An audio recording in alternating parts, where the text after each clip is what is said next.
Okay, I'm here. Sorry. It took me a couple of seconds because I hadn't finished preparing everything I needed for the stream. All right, so welcome everyone. Today we have a new casting session of Alchemy League Season 8. For today we have 4 sets, as you might have noticed by the title. Also, 1 second, you might hear an echo on my end for a second. Oh, actually I'm dropping frames for some reason. But I guess that's okay. There doesn't seem to be people yet on the stream, so let's go onward. Let's go straight to the draft. I might actually restart the stream while I'm at it.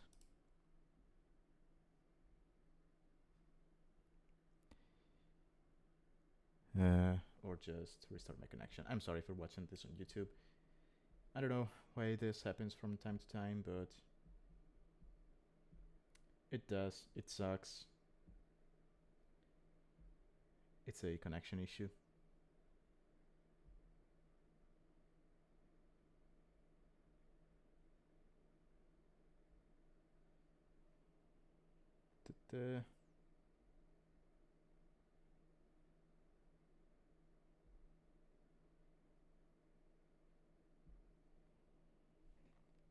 Okay, there. I restarted my internet, so we should be good now.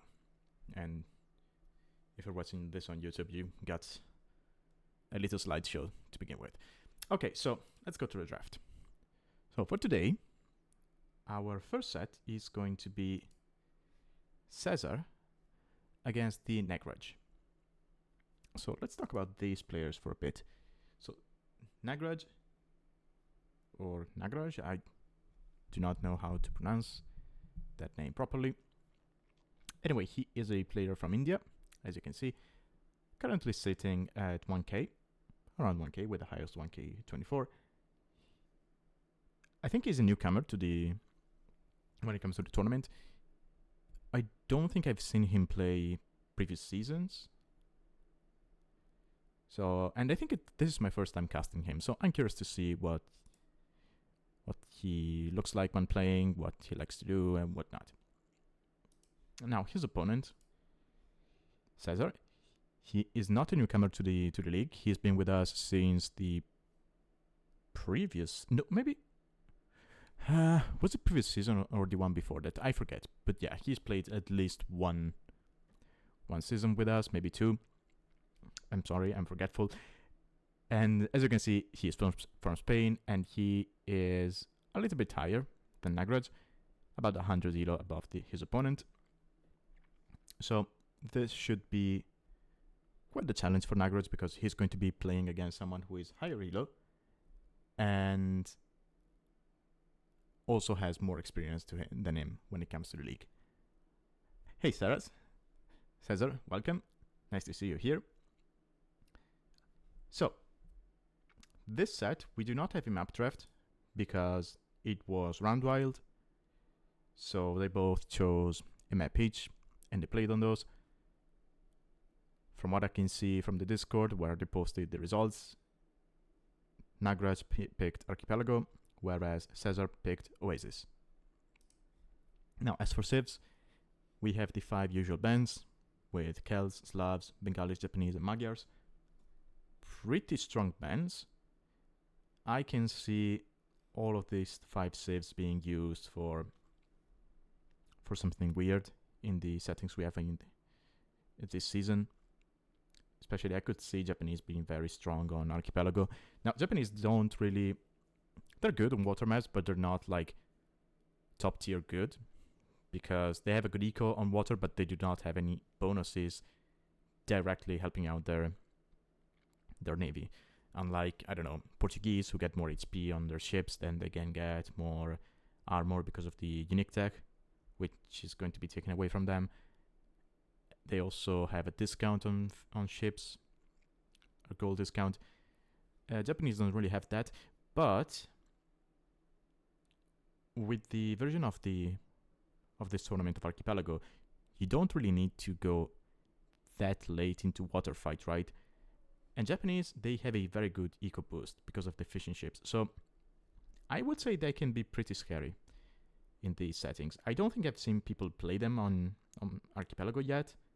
But if you want to do, I don't know, some kind of fast castle or just a normal feudal build, but you want to get to castle a little bit earlier than your opponent, then Japanese can be very good. So that's a nice ban. Well, Bengalis are a good save on water overall.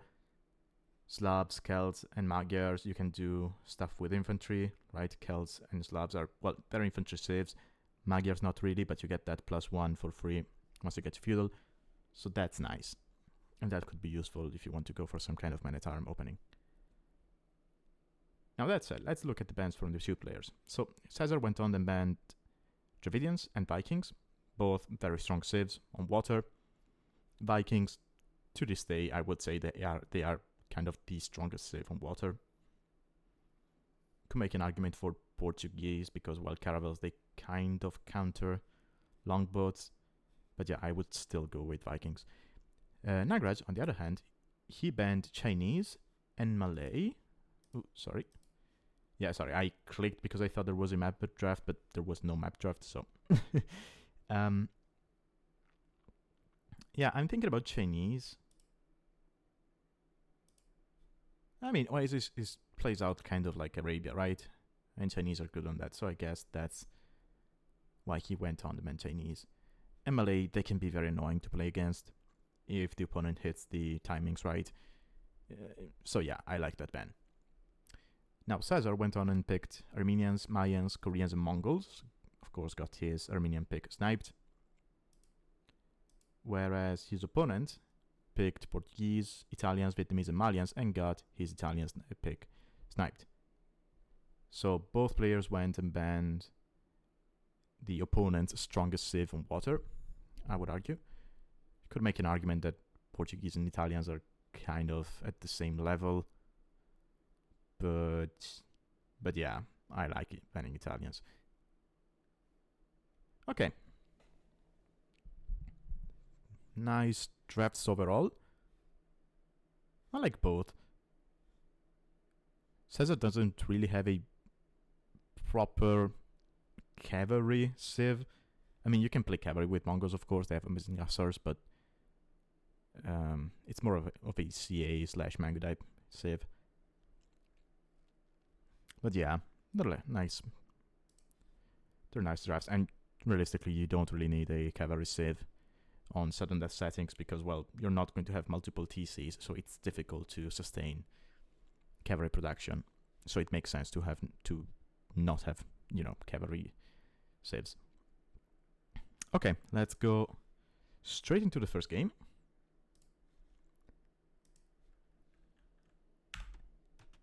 Which is going to be on Archipelago. Okay, so both towers on both sides killed wolves. There's still one alive on César Island. And there's no wolves on Nagraj's island. Okay, so we have Portuguese and Koreans. It makes sense. Nagraj's going for the Portuguese here in the yellow, whereas César goes for the Koreans here in the blue. They're both scouting. They're both going to be finding their deer, which on this version of Archipelago they can spawn either behind the woodline or on a shoreline. So getting those can be pretty annoying. I mean, César's are nice because they're not on a shoreline, but this woodline is a little bit too big. If it was a bit smaller, or if these two stones were not here, then I would probably prefer his spawn, but yeah. Nagraj's probably got the better spawn.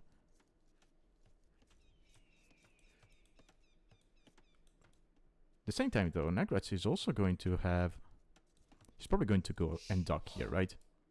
And if he does, he's not going to run into any wolves. Whereas César, if he goes here, he's going to run into this wolf. But he should have seen the wolf with the king, and this deer is just being... It's just being annoying. And you got the house in the way as well. Yeah, pushing deers on this map is... it's painful. Hey Tech, welcome.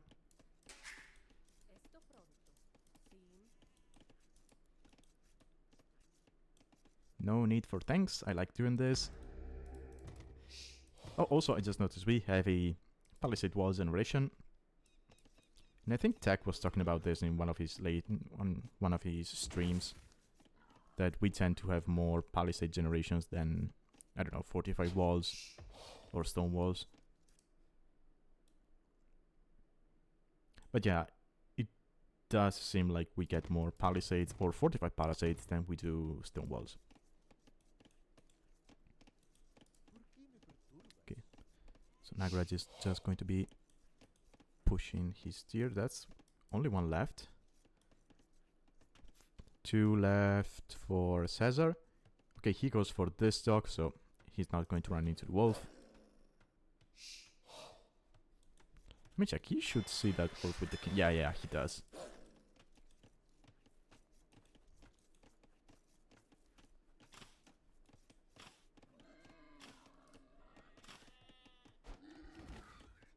I really need to get rid of these tooltips. I'll just check how to do that by next stream. Oh, TheNagraj went for this dog. That's unfortunate. Oh.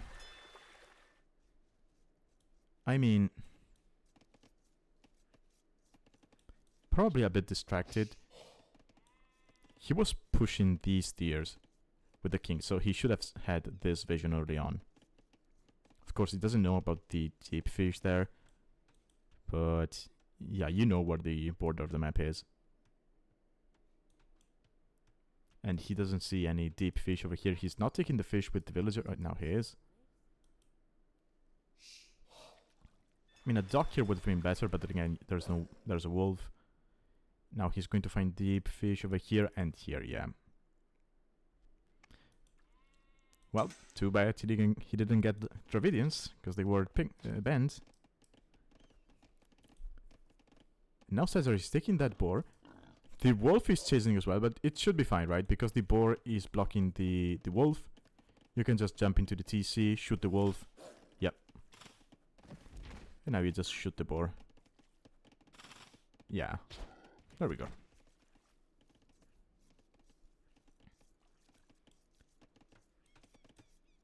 Now, because of the deers on one side and the bad dog on the other side, this fishing ship is not working. Ooh, both were not working. Okay, yeah, it's pretty common to just, you know, not get your builds right because of the position of the deers, the wolves, the dog positions. So it's pretty normal, I would say. Now both players should be up later than they might have wanted. TheNagraj actually clicked up, but yeah, but here's the difference. So it's 20 vills for TheNagraj, 25 for César. César's actually going for Loom. Okay, so César is going to be like 2 minutes behind. But look at the idle TC difference. TheNagraj has 1 minute 17 seconds. César, despite the position of the deers, despite the wolf trying to kill his villager and everything else, 0 seconds. So yes, César maybe not up as fast as he might have wanted, but still he adapted, and this is a clean build.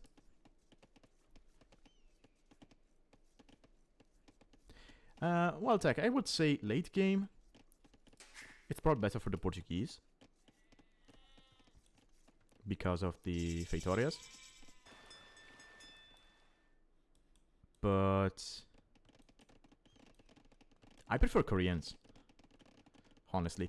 The Korean discount on ships, the wood discount,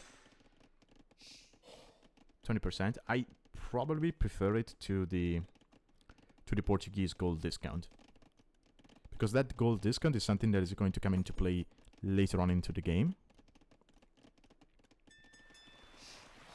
Or rather, it becomes more important later on in the game when gold starts becoming scarcer. Because until I don't know, late castle or imperial, it's not difficult to get gold. Food and wood are actually more valuable. And so I prefer the Korean bonus, right? You get a discount on a resource which is more valuable early on. Having this discount allows you to develop your eco properly, whereas the Portuguese one really doesn't. And it's also good in late game on islands, right? Because island games, they often come down to being a wood game. Sorry, I was casting other tournaments. Not on my channel, but still.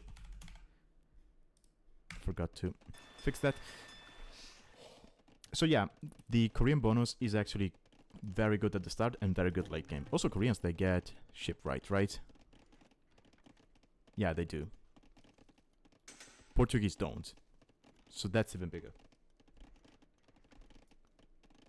Turtles. I would love to see turtles. I don't know if the game is going to go on for that long. I think it's pretty rare this season to see games go to Imperial. I think the only times we've seen Imperial was from players on Arena who actually went Imperial behind the pressure and whatnot and just strapped down the towers. I don't remember seeing Imperial from players on other maps. I think even the ShiXo RaiD game I casted some weeks ago, which went down to who controlled the monument. I don't think they got to Imperial. They castle dropped each other, but I don't think it went... No, actually, no. RaiD castle dropped ShiXo, and ShiXo was siege pressuring RaiD. But I don't think that went to Imperial. So, yeah, probably game will not go on long enough for us to see turtles. Also, another reason why I prefer Koreans, for these settings specifically, is that you mine stone faster. Right? So if you want to go water control into, I don't know, a castle drop on your enemy's island, that actually helps you with that.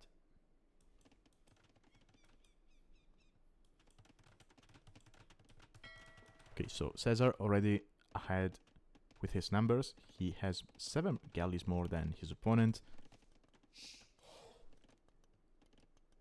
And that's due both to the discount and to the fact that César is on 5 docks now. His opponent is on 2. Now that said, TheNagraj is closer to Castle Age. So technically that would give him... Oh, he had no blacksmith, okay. So technically that would give him a better chance to drop a castle on his opponent's island, timing-wise. The issue would be getting to that island, right? Because if your opponent has water control, they're not going to be able to make a transport and get your villagers over there.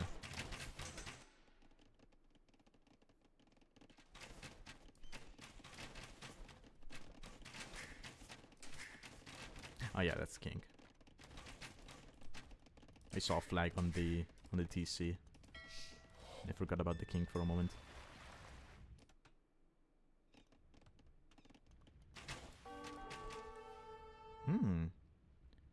Okay, TheNagraj has a villager on his opponent's island, so he already has a transport. Does César know about this?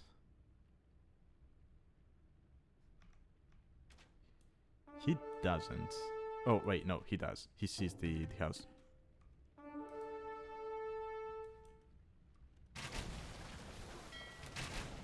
Ooh, this hurts. So TheNagraj is going to lose all of his fishing ships.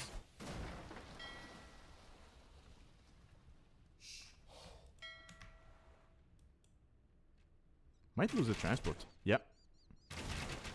Loses a transport with the villain in there. And we have Castle Age from César.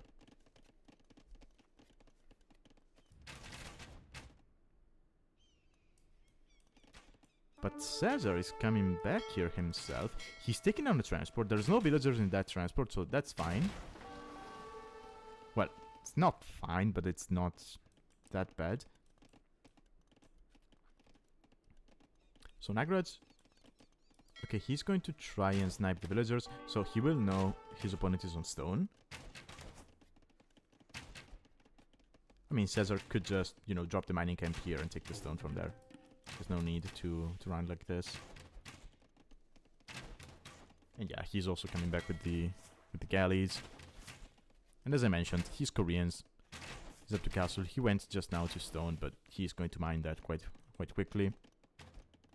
He's got map water control, so he's going to be fine. Honestly, with these resources, he could even just go up to Imp without even dropping the castle. Just make a university and a monastery and you go up to Imp.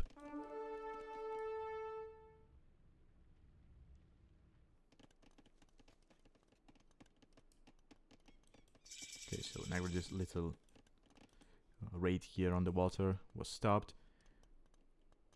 We have War Galley, Botkin, careening, everything coming in for César.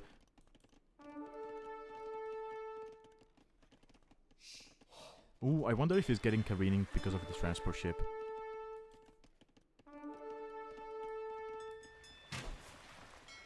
So it used to be that transport ships they could carry 5 villagers, or rather 5 units. They went up to 10 once you got careening, and then if you got dry dock, they would go up to 20.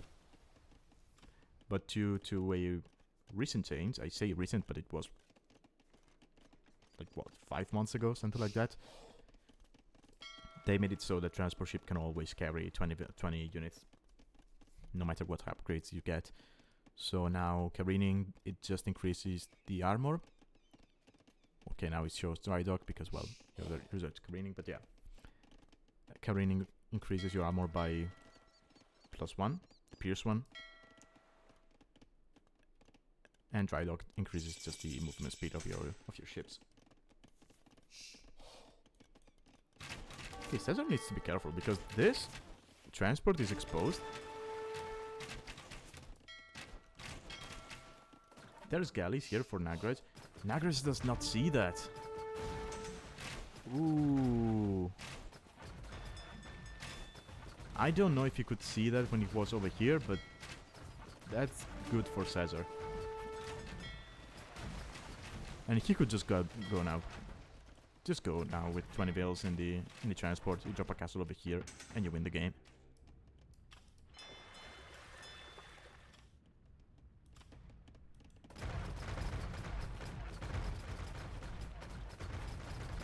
Yeah, TheNagraj is off gold because it was here, so it was exposed. César is going for a castle over here. So it's not going to be a castle drop on in the island.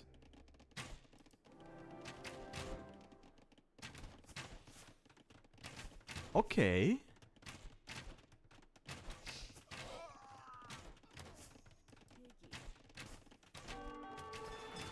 I mean, castle will eventually go up.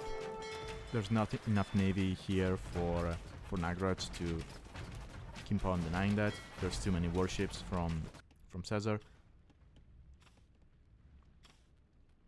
Oh yeah, also, another reason why I prefer Koreans on this map, the moment you get to castle, you get guard towers.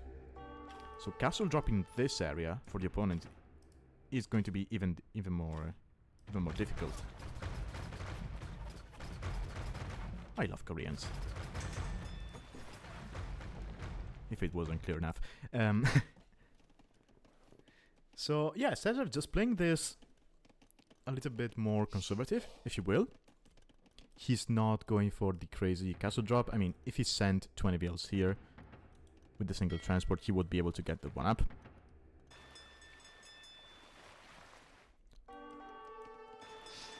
But yeah, now he's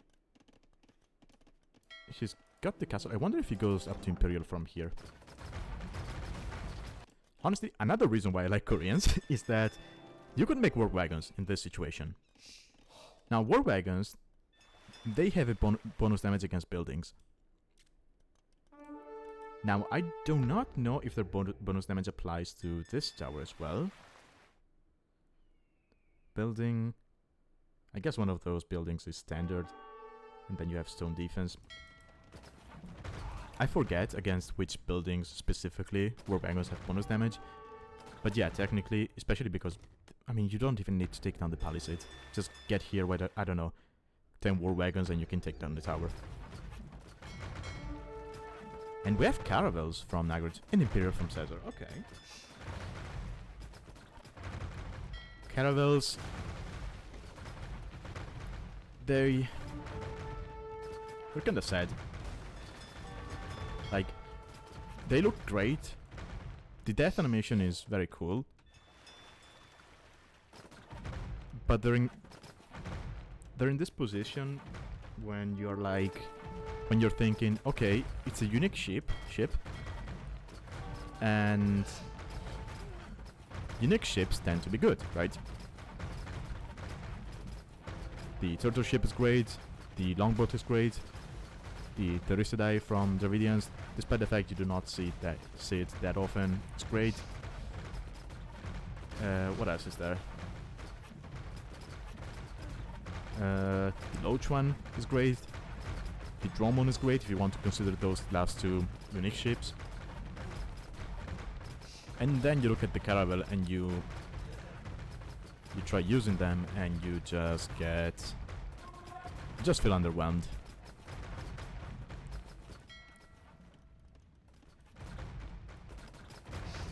They just do not feel as good as other ships.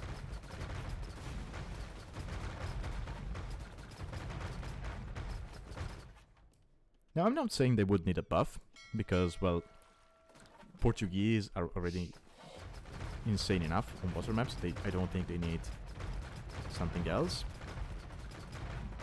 But yeah, caravels are just sad.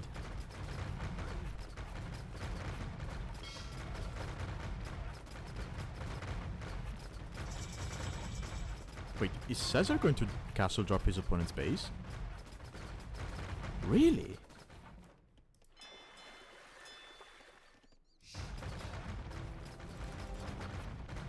Okay. Okay, so César wants to win this with style. He says, screw the tower, everyone goes for the tower. I'm going for that tasty TC.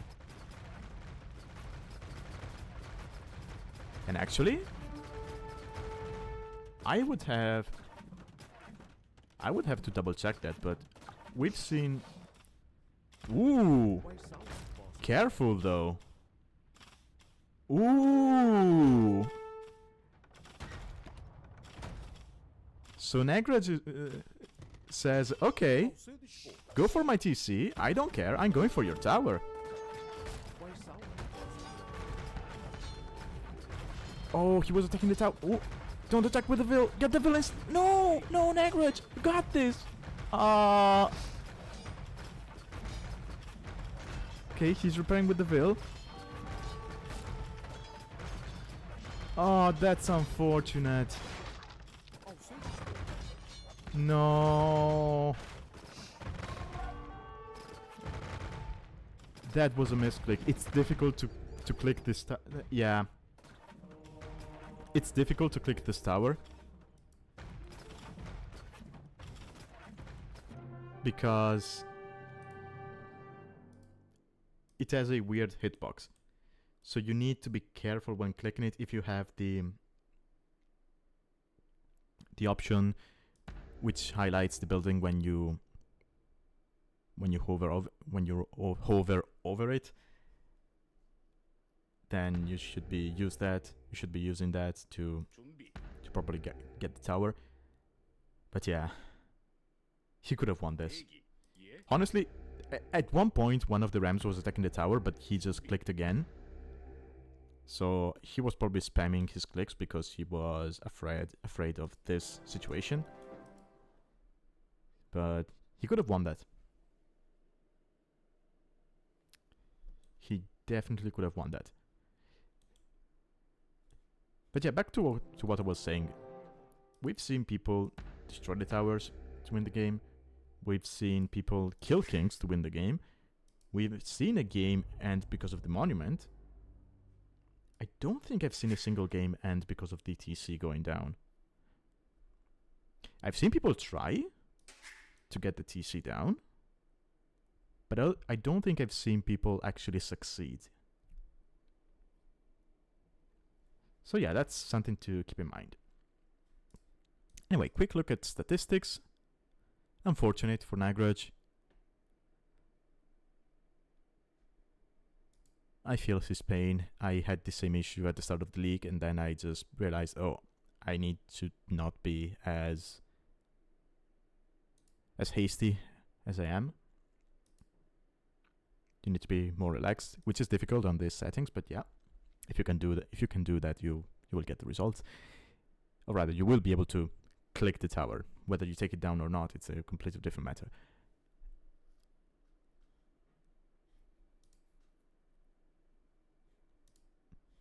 Yeah, more eco for César. Well, he managed to keep more fishing ships alive.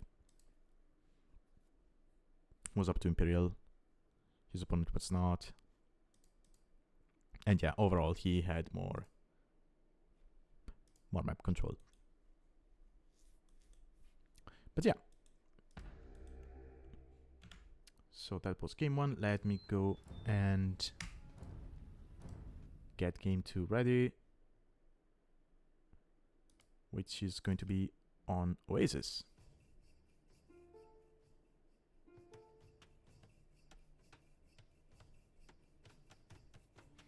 I need to delete my single player games before getting into casting, because you should have not seen that amount of games on the on the tournament arena.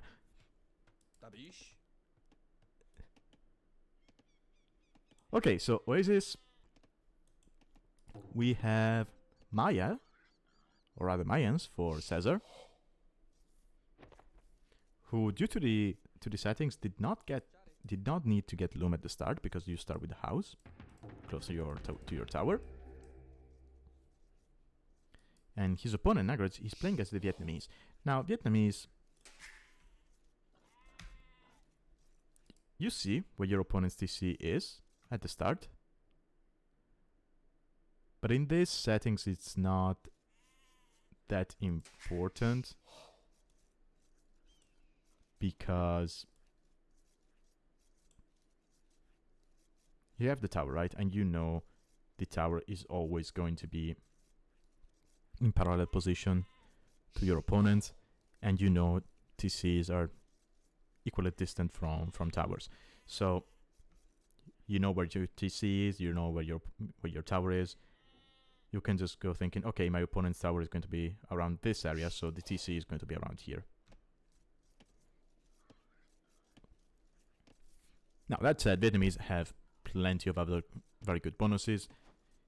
For example, you have economic upgrades costing no wood and researching 100% faster, which is pretty nice.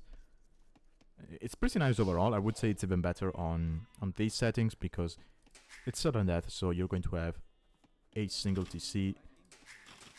So you're not going to be able to have as many villagers as you normally would in a standard game. So having bonuses like that really helps early on.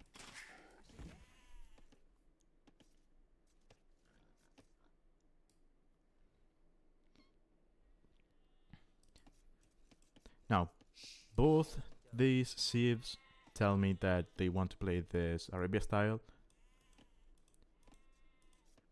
I'm not too excited about the Mayans. Now, don't get me wrong, I love Mayans. They're great civ. It's just, on this map I prefer mobility. So I don't think an archer play is going to be the best, or rather archer opening.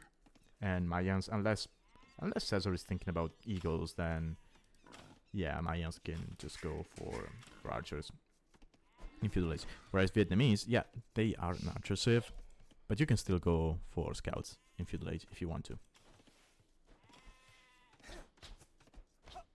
They actually have a very decent cavalry play. They miss Blast Furnace, but they have the armor, so even late game the light cavalry rate can be decent. You have amazing elephants later on. So yeah.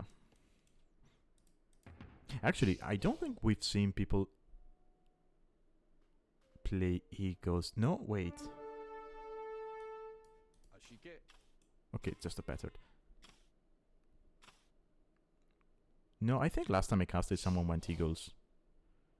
Oh yeah, Yusui Pacho, he went full eagles on Gold Rush, but that was in Castle Age, not Feudal Age. So, oh, he actually made some eagles in Feudal Age. Now that I think about it, and he just completely ignored the tower and played it more as you would play a standard map, let's say.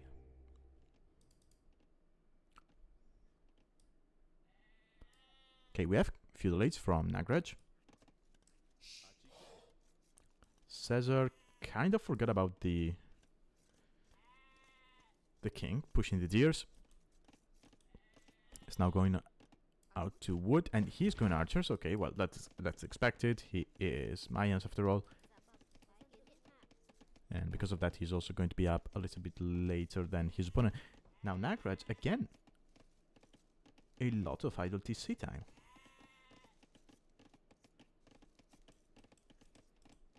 That's weird. Okay, César will not need to drop farms for days because he's got 16 sheep left and he's Mayans, so they last 15% longer. So that's almost like having 18 sheep, if I'm not mistaken. If I'm mathing correctly.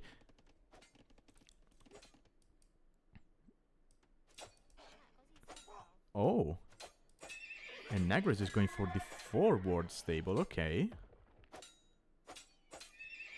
got 2 wolves, but he had 2 vills, luckily enough, so that should be fine.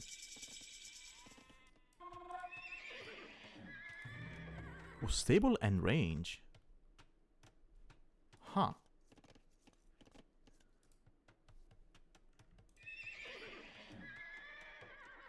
So he's probably going to be making a couple of scouts and then go straight into skirmishers. He knows nothing about what his opponent is doing, and his king is out here in the open. That's risky.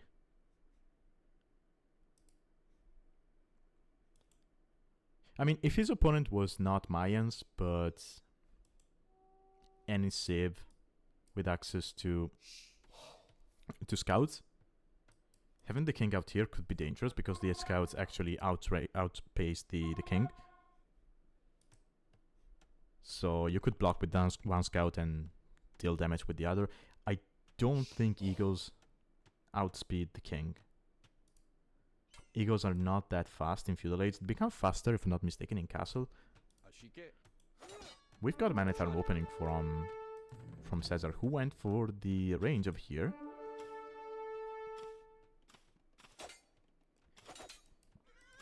He's also adding layers of walls. Okay, I like this. I mean, you drop the range here, you have the Man-at-Arms. You see a scout from your opponent. You know you do not start with a scout on this map. So you might as well think, okay, I'm going to make a spear, or rather a couple of spears, and I'm just going to wall to the edge of the map. You could do that.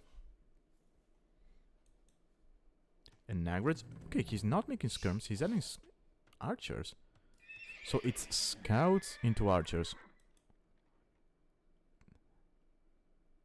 Yeah, those Man-at-Arms are going to get in. Okay. Yeah, now you can just chase them with the archers. They're going to try and be annoying, but you can just small wall here. Yeah, yeah. And the rest of your resources are pretty safe. Gold is all the way over here. Now you need to be careful because you got no fletching yet.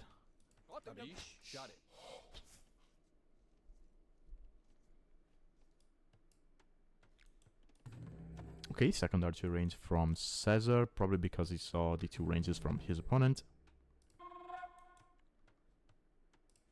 Yeah, he did. César forgot about his king. Nagraj got it back to the TC. And now the wolf is just going to finish the job here. Actually, will just get shot down by the archers. Nagraj is not going to chase. He's going to keep his archers here as defense. He is not going to get the hill. And we got both flashing, well, and almost the armor for César. Nagraj, does he have a blacksmith? He does. But now he's going to kill skirmishers, so still no fletching.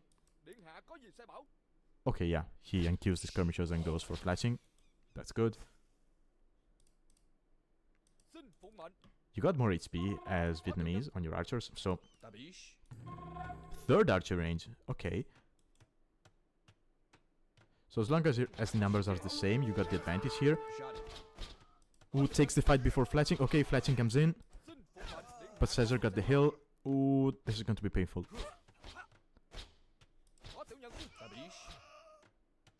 Yeah. Yeah, I think Nagraj was moving around too much with his army. He could have just camped this hill. Right, from there you get vision here and here, so your opponent cannot really sneak. And this is just going to snowball from here. Sure, you got 3 ranges, but Mayans are cheaper anyway. And César already has the number advantage. He still has the men-at-arms. So if he wanted to, he could just sit here and take down with the ranges. Maybe get arson.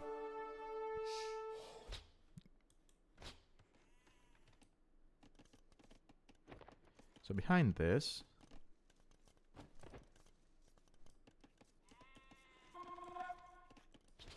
Okay. Nagraj, yeah, also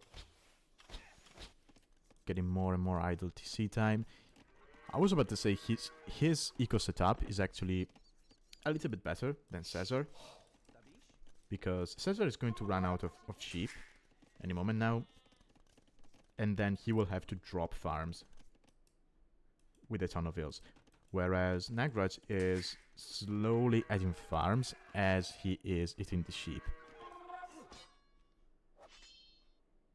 So I prefer that situation. What I do not prefer is the military situation. César is actually in a way better one. 9 more army. And he's getting closer and closer to Castle Age. And he could just drop a market here and sell the wood. And then you can think about dropping farms as you go up.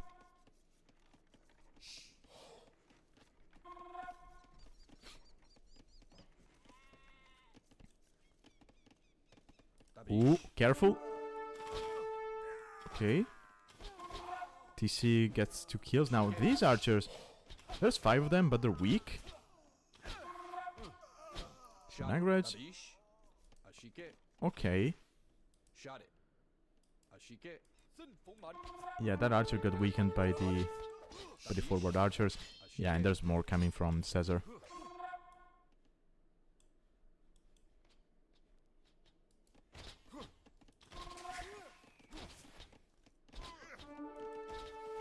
Okay, I hope Nagraj does not ungarrison the king as well when he goes for ungarrisoning his villagers, because that would be an issue.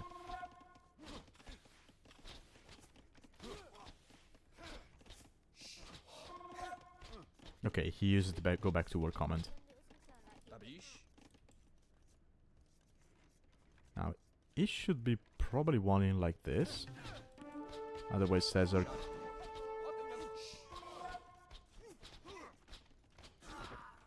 Yeah, César, he's got the armor. TheNagraj does not. And TheNagraj calls the GG. Yeah, he knows he's too far behind. He's nowhere close to Castle Age. So César takes the set to 0. Alright.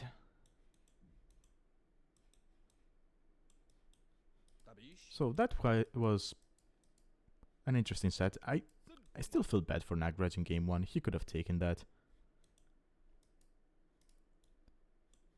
But yeah, here César just played... Well, César just played overall better in both games, to be fair.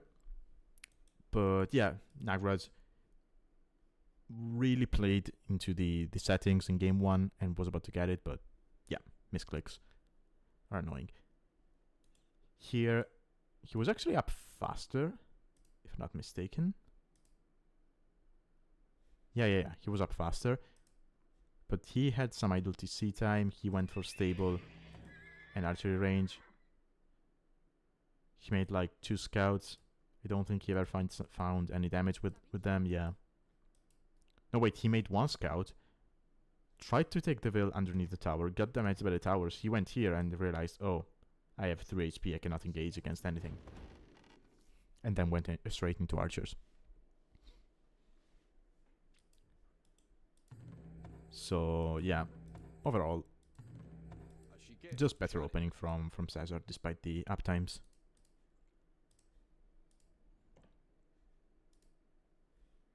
Yeah, gets more eco.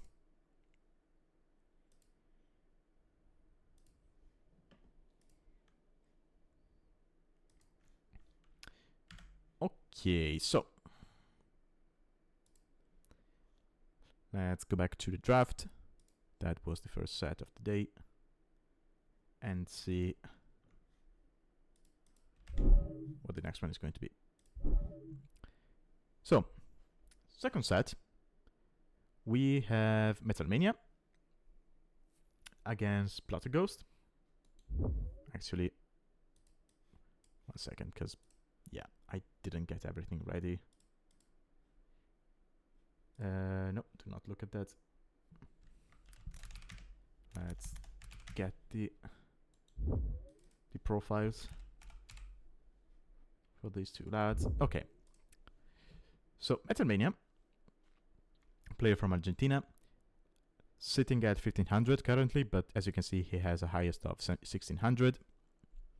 And he's been with us for quite a bit now. I think it's, what, his 4th season? Maybe his 5th? I don't remember, but yeah, he's been playing with us for a while. Very good player. He has taken games from people who are actually higher elo than him in previous seasons, and this one as well. He actually had a very nice build last time I casted him. I think it was on... what was it? Either Rivers or Highland. One or the other. I think Highland. And he had this build where he just went full towers on his opponent. Now that was before the change to the fortified tower, or rather to the area around the fortified tower. So it might not be working this time around, but we'll see what he has in store for us. Also, I think he went for Ethiopian's fast castle on Oasis. I forget if it was him. Someone did. I think it was him, but I'm not sure. Now, his opponent is going to be Pl0tterGhost, who is around the same elo. He doesn't have the same highest as Metalmania, but they're sitting at the same elo.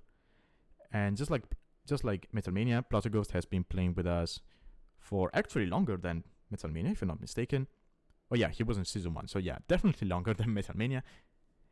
So, experience-wise, he's going to have more than his opponent when it comes to the league. And he is a player from the Netherlands. I probably forgot to say that Metalmania is from Argentina, but yeah. So yeah, I think they've played each other times in other seasons, maybe in Sprint 1 as well, I forget.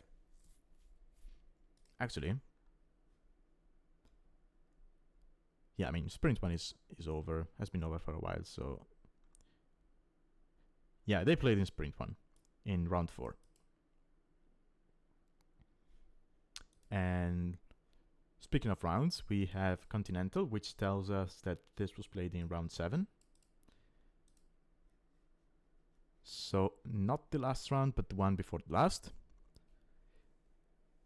And for the second map, they're actually going to be playing Highland, which I was talking about with Metalmania. So we'll see what he has in store for us this time around. Save-wise, we have Turks, Bengalis, Georgians, Mayans, and Persians banned by the randomizer. Metalmania went on to ban Dravidians and Sicilians. Pl0tterGhost banned Spanish and Japanese. As for picks, we have Byzantines, Portuguese, and Saracens for Metalmania because Italians was sniped.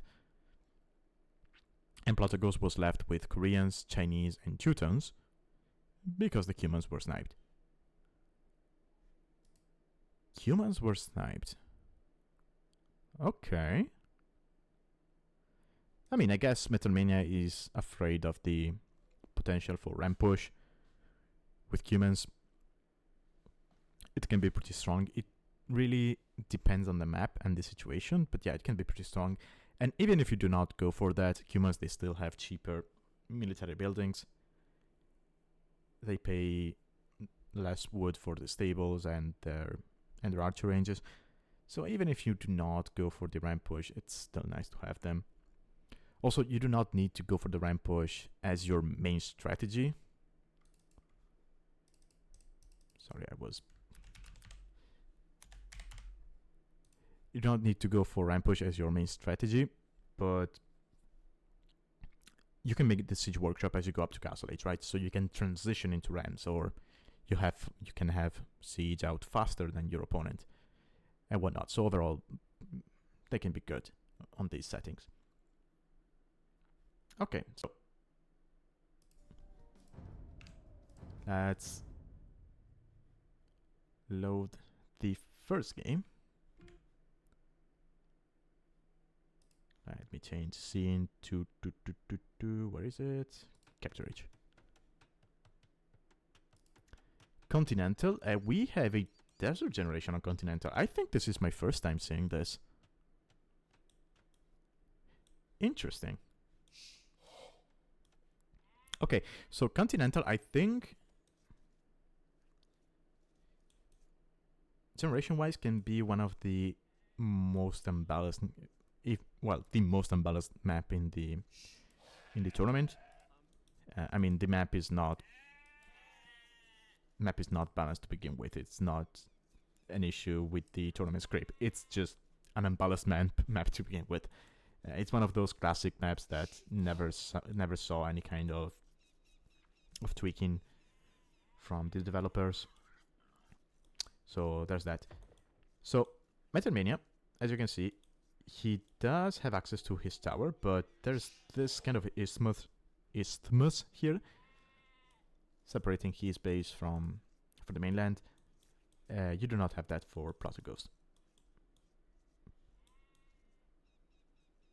But still, this is one of the more balanced generations that we've had, or rather that I've seen.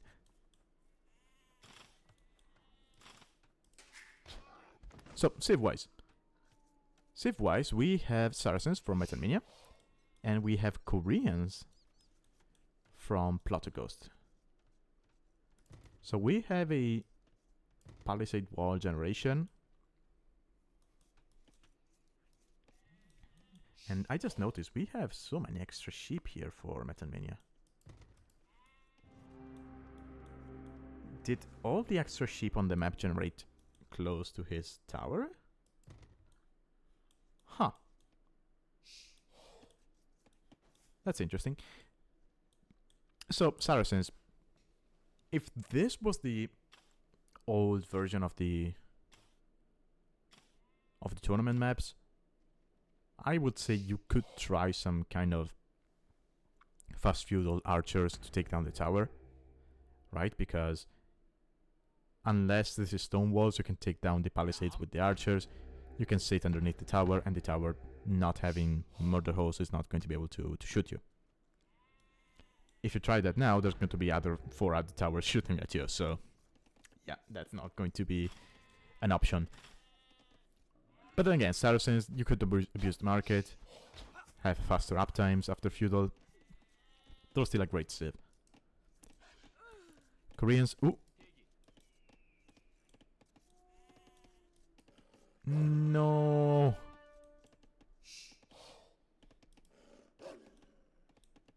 Wait. Let me go back. I heard a villager die to the wolf. Oh, where was it? Oh, over there. Okay.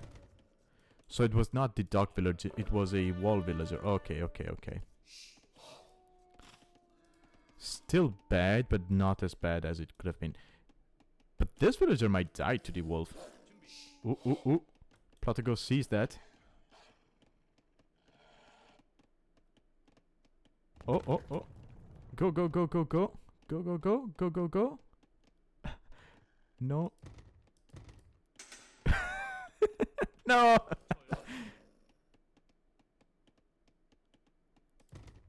This is important. Okay.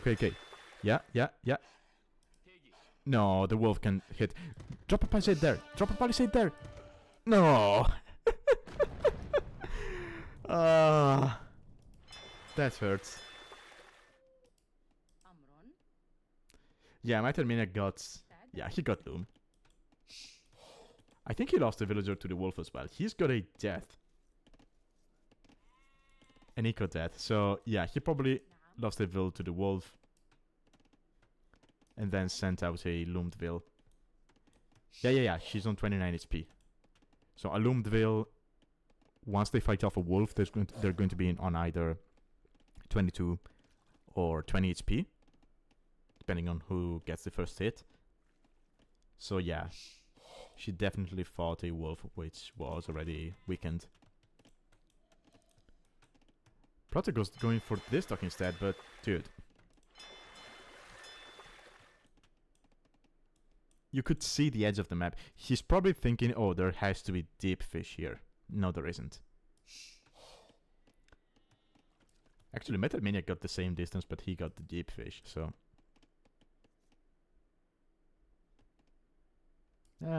maybe one tile more. But anyway, wolves aside, Metalmania, he's going to be up to feudal age in a moment. Or rather, he's going to... yeah, there we go. Pl0tterGhost is not close. Not even close to clicking up. He's going for a mill over there. So he's probably going to turn this into fast castle at this point. Metalmania seems to be thinking the same thing, right? He's walling.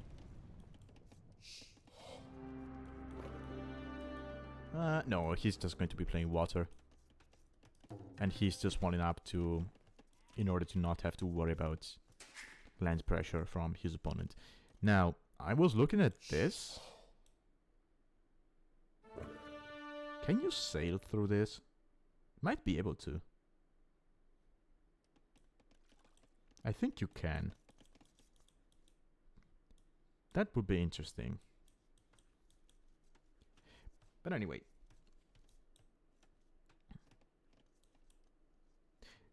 If I remember correctly, I played a tournament where you have Continental in the map pool.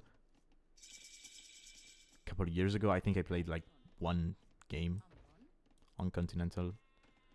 The whole tournament. And you could sail through the middle here. It was shallows, it was not just sand. And Metalmania says, okay, we are a democracy now. Stay out, king. You've been exiled.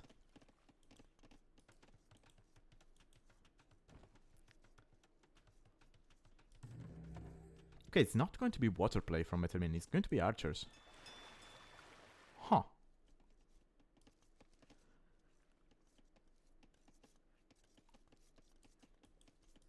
Oh, okay. No. It's going to be a fast castle, but he's going to use archer range and blacksmith as his 2 buildings. Okay, yeah, that makes sense. Pl0tterGhost is going for market and blacksmith. You do start with the barrack, so if you want to do this kind of play, right, going for an archer range or even a stable for a fast castle, you could easily do that.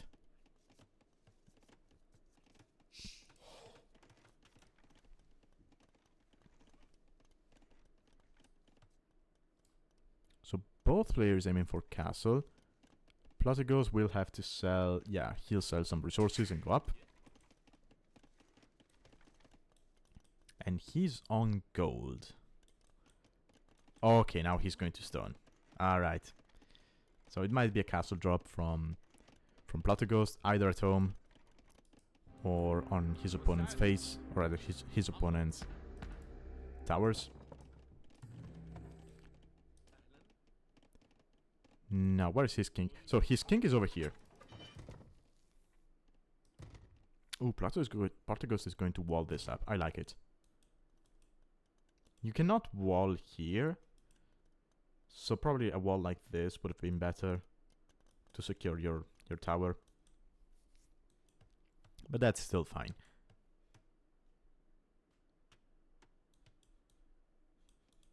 Now, if Pl0tterGhost was cheeky, he could try to castle drop his opponent's face, right? You drop a castle over here, and you do not really have to worry about anything coming from your opponent. But I don't think... Yeah, he doesn't know about range. He doesn't even know about that isthmus. Why can I not say that in English? Isthmus. Jeez.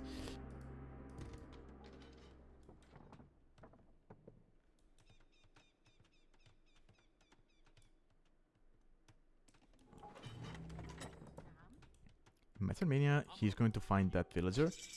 Now, Pl0tterGhost will know about the archers. Botkin is in. Crossbow is coming in as well. So Pl0tterGhost now might be thinking, okay, maybe we do not go straight for a castle drop. He's going to get some skirmishers. Botkin coming in. He doesn't need to get the armor because Koreans get that for free. But yeah, he needed towers. The moment he saw those archers coming to his base, he should have dropped a tower here and one here. And he calls the GG. Like that? Okay. I don't agree with that.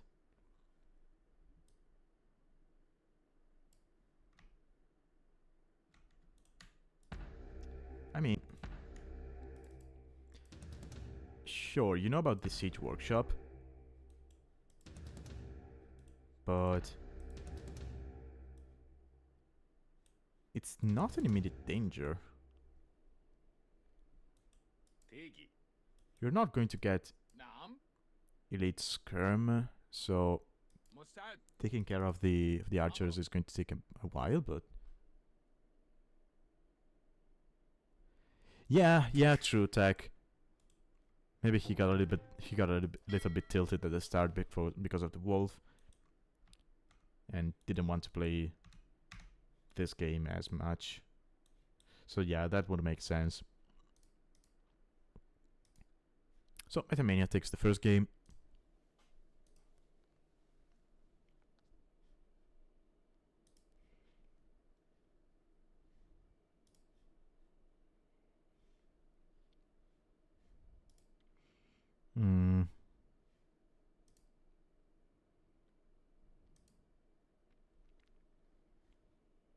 Yeah, I mean, there isn't much to look at over here because of how fast the game was.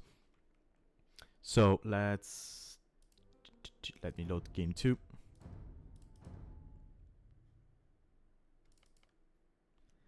And see what they have for us on this one.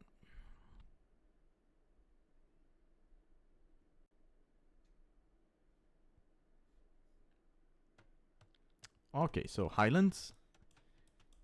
We have the yellow water generation. And we have stone walls this time around, okay. So save-wise, we have Teutons for Pl0tterGhost and Byzantines for Metalmania. Okay, so Metalmania is thinking... He's thinking about water control, right? Byzantines on this map are going to be amazing. This is clearly a fire ship map. And Byzantines, they do excel at that, so it makes sense. Now, Teutons... I'm not too sure.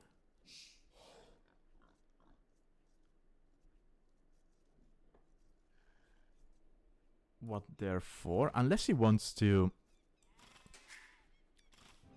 tower rush, but then again, can you really tower rush against this?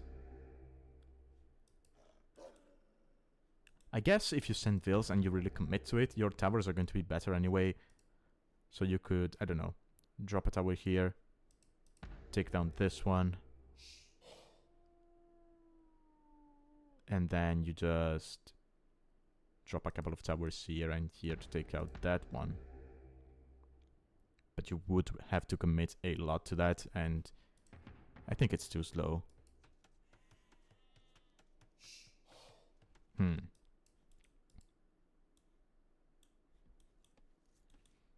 So technically, you could... I mean, if you will rush this tower, you can probably take down the palisades and kill the tower, and then suddenly this tower is not shooting at you. And as long as you stayed out of range from these two, then they're not going to be adding that much defense, right? So you could just then drop a tower here and one here, but I don't know. I don't think it's doable. Which is good, because towers like this, I mean, these towers were put there to prevent stuff like that from happening. Well, not exactly stuff like that, because I still think that would be fine. It was more castle drops the issue. Or were too easy to pull off, basically.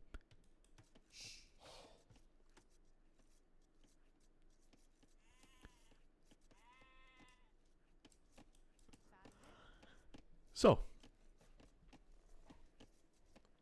yeah, Metalmania, 5 on wood, so this is going to be water play from him. We have 3. Sorry, did I say Pl0tterGhost? I meant Metalmania. We have 3 from Pl0tterGhost.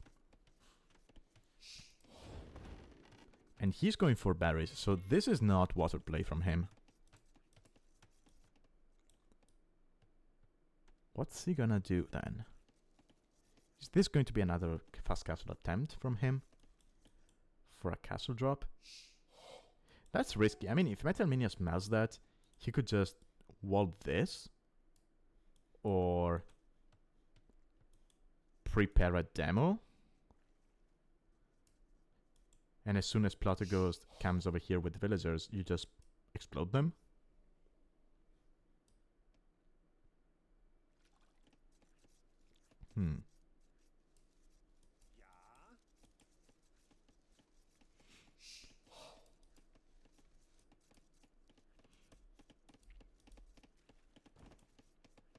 Okay, so Metalmania did not push all of his tiers. It makes sense. They're against a wood line. It's going to be a pain to push them properly. Pl0tterGhosts were a little bit better. Actually, they were definitely better. Okay, Metalmania going for Loom. Should be able to click up in a second. Pl0tterGhost has already clicked.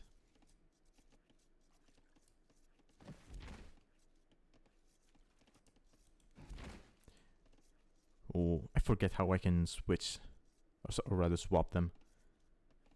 Because I keep looking at the map and it's grey here on the left side, but then up here it's on the right side. So if I get confused with the names, it's due to that. I'm sorry if that happens.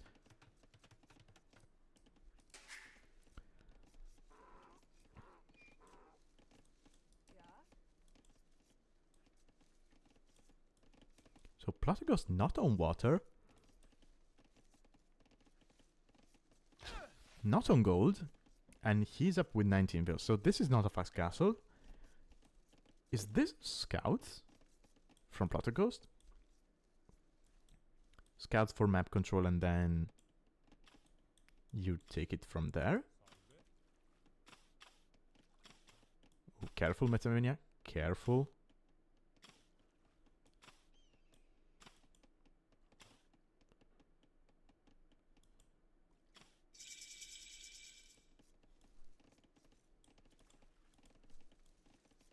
Okay, eco upgrade. Yeah, it's scouts, okay.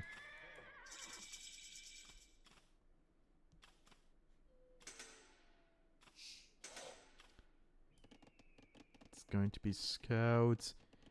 Does Metalmania know about the fact that his opponent has no dock? He does. I mean, unless he's thinking that his opponent went to dock later on, he should know that there's no dock.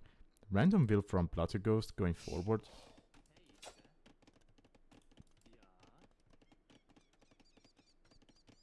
That villager was a hunter. Metalmania just blocking with the king. So was that a misclick from Pl0tterGhost? Or...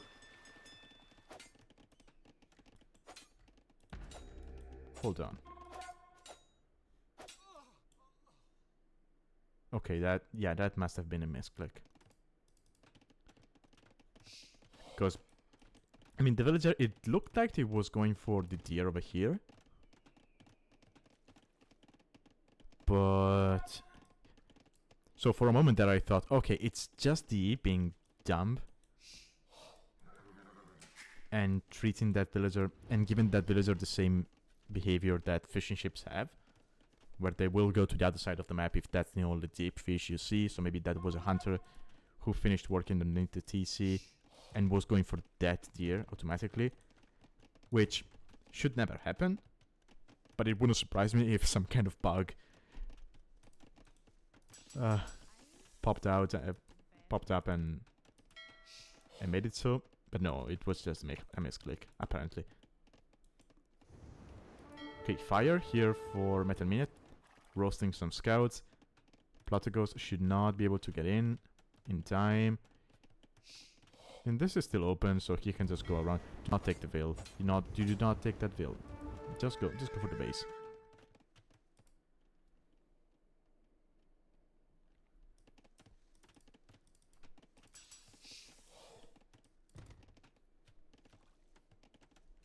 Yeah, this is a good wall.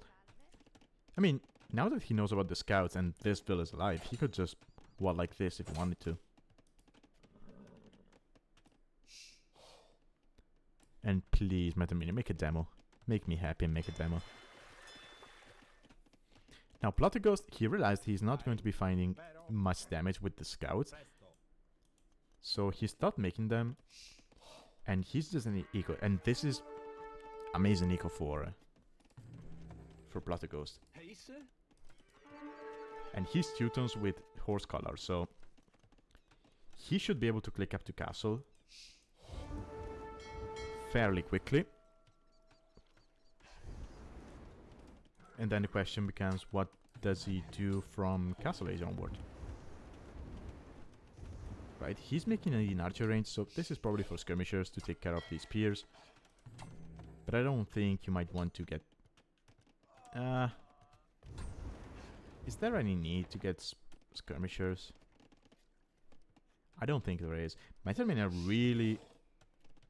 really scared about the land pressure from his opponent.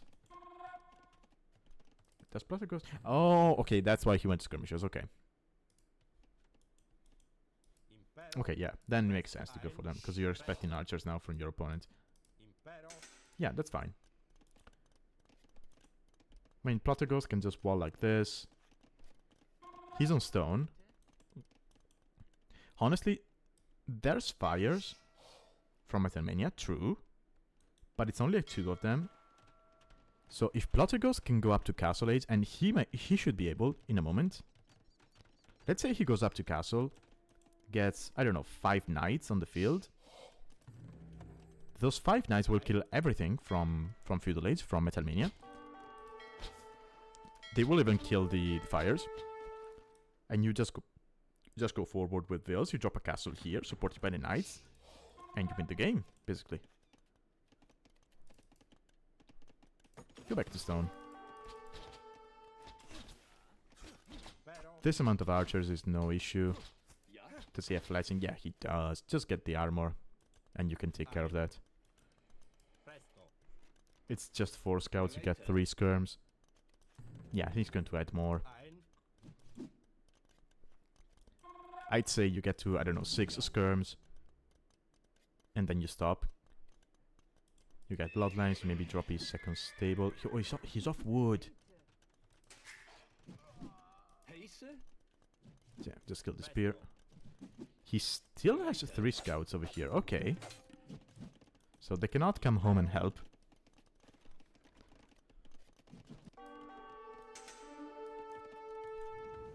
Now Pl0tterGhost. He should have seen those archers. Because they walked past the stable. Yeah, just go back to that wood line.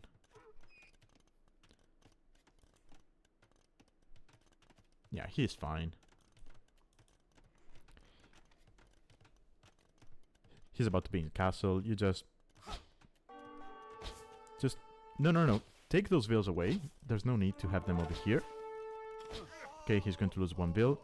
But now these skirms are going to be enough to take care of the archers. He even got the armor. Yeah. This is good for Pl0tterGhost.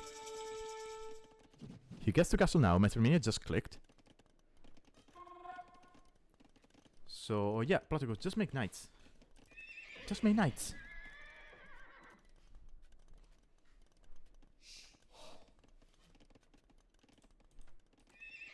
Knights kill everything now.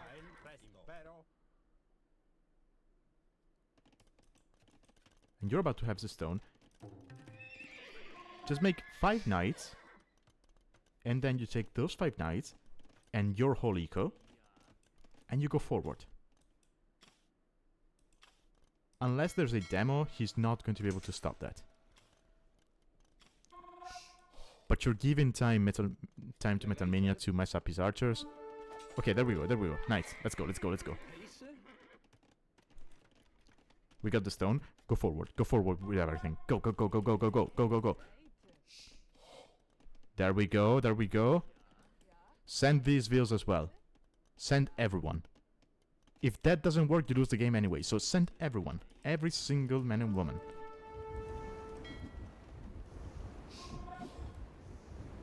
That's in range, yes. Fire will go down. Another knight is coming.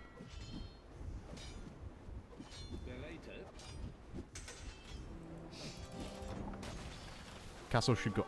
No, what? No! Dude! Oh, it got destroyed by the tower. Jesus. Really? I thought he deleted that. No, sorry, okay. Yeah, that's...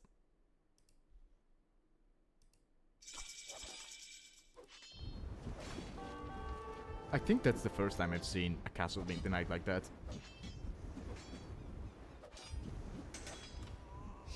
Oh, there was a petard. Oh, okay.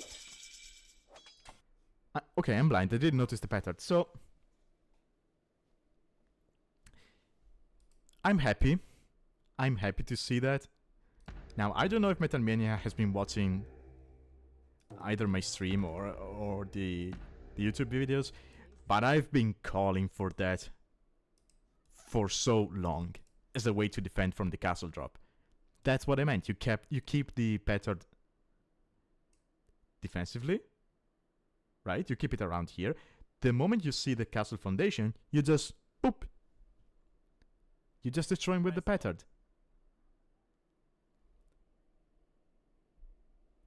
And that's it. That's how you defend from a castle drop.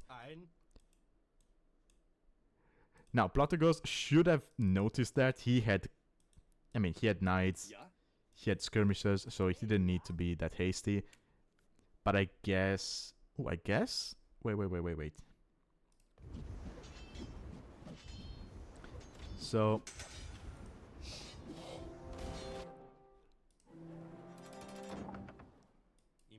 I guess gray color on this terrain is not easy to see. Maybe that's why.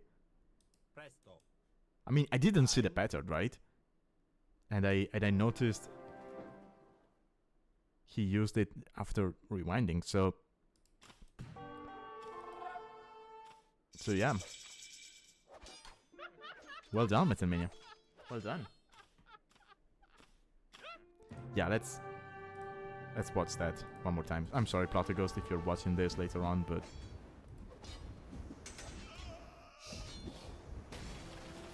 Oh, he didn't... Oh, maybe he doesn't even know about the pattern. Maybe he's thinking the tower denied it. Just like I did. Oh. Interesting.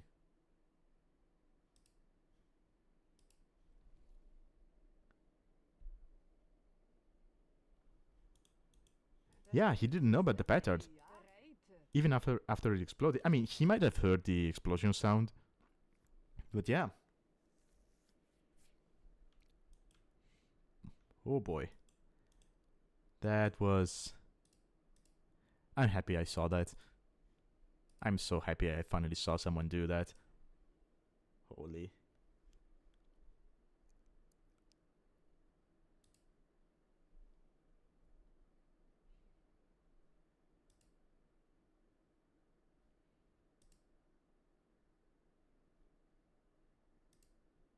Actually, I'm going to message Metalmania after this stream.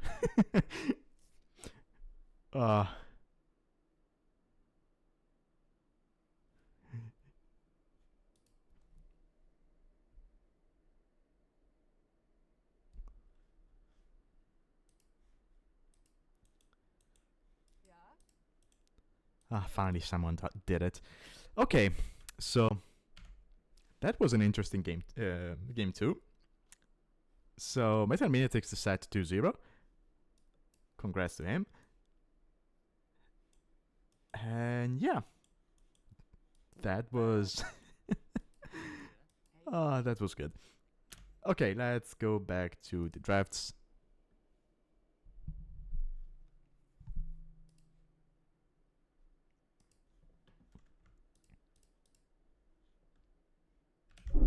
And go for our second set. I'm sorry, I didn't prepare the profiles for everyone. I usually do before the stream, but I kind of forgot this time around. Okay, so our third set for today is going to be Chanchilaru against Loliet, also known as Leon. So Chanchilaru, he is a player from Chile, currently sitting at 2k1 with the highest of 2k160, and he's been playing in the league for a long time. He might have been in Season 1 as well, I forget. But yeah, he's a long-time player of the league. Really good player, as you can see from the elo. Really fun to watch. And I love the profile picture. So, Alchemy League 4. Okay. Now, his opponent is going to be Leon, who, as you can see, has a slightly lower highest elo, 100 elo lower than Chanchilaru. But currently he's sitting at 1900. So there's a slight disadvantage for Leon when it comes to elo. But just like Chanchilaru, he's been playing with us for quite long. I know I played him I actually played him 2 times in the space-themed season. I forget if he has been playing with us since before that. But yeah, experience-wise, when it comes to the league, he's going to be up there with Chanchilaru. And as you can see, he's a player from Hong Kong. So, Speaking of maps, we have Gold Rush for our game 1. So this was played in round 5, 6, no, 5, yeah. No, 6, yeah, 6. Yeah, sorry, I get confused because I played my round 6 before my round 5, so in my head, despite round 6, I played round 6 before, so in my head, round 6 became round 5, and round 5 became round 6. But anyway, yeah, game 1 is going to be Gold Rush. Game 2 is going to be Saltmarsh. So, civ-wise, we have the usual 5 bands: Spanish, Vikings, Japanese, Mongols, and Armenians. Players went on, well, Chanchilaru went on to ban Georgians and Malians, whereas Loliet banned Khmer and Romans. I like to see the Roman band. I say that because I kind of cheesed him with the Roman Scorpions back in the space-themed season. But yeah, anyway. Chanchilaru, he got his Chinese sniped and was left with Dravidians, Portuguese, and Lithuanians. Very strong civs. Especially, I see Lithuanians for Saltmarsh, and yeah, ever since I saw Neos play them on Saltmarsh, I've been in love with Lithuanians over there. But anyway, Leon, he got his Persian sniped and was left with Hindustanis, Huns, and Italians. Overall, very strong drafts from both players. So, let's load up game 1. Where is it? There it is. Let me change scene to Capturage.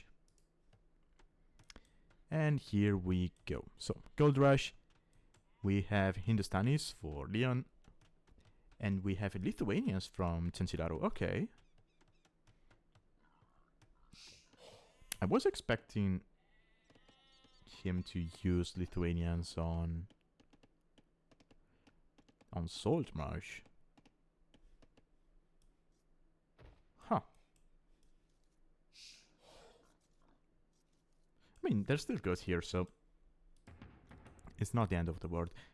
But yeah, so Lithuanians, I mean, I say I like them on Saltmarsh because I saw Neos use them there, but realistically, you could do the same thing over here, which would be, you start with the barracks, you're Lithuanians, you just make 1 or 2 militia and you go lame your opponent. You go lame the hunt. Now, I still think it's stronger on Saltmarsh because you have chickens over there. So people cannot push them unless they do the funnel, but that takes a while. So their hunt is going to be coming in later than other maps, right? Because here you start with the king and the petards, you can scout with one and push with the other. So you can just push your deer straight away without giving up on exploration, which is something you cannot do with chickens. And you do not want to go out to get chickens early on, because then you will not have a constant food source underneath your TC. So yeah, that's basically why I like doing militia on Saltmarsh. But anyway, 4 on wood for Lamarcus, okay. I mean, I guess he's in the Stanis, so you do not need as many on food, technically. So you can go for 4 instead of 3. I think you can still pull off a decently quick build. Ooh! Careful. Careful, Leon. I mean, the king is fast, but these towers... I mean, this one, 5 attack, but the fortified tower has 8 attack. So that could be dangerous.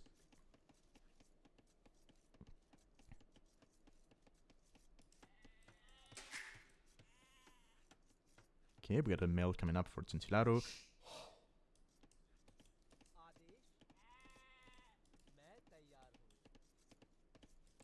And yeah, and Leon is thinking, okay, now we push with the king.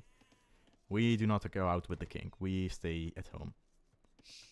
There's a cliff, so pushing that deer is going to be painful.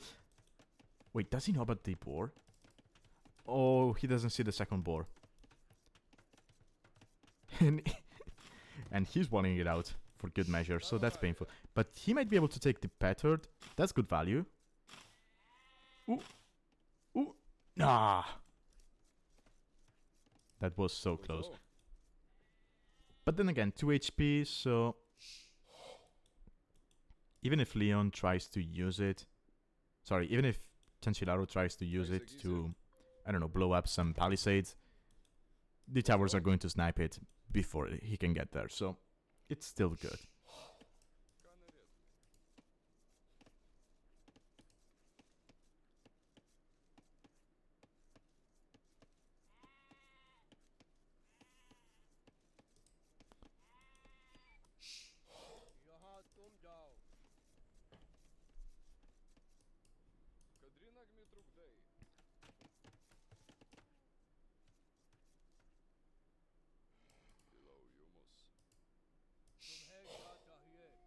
Okay, we have Loom.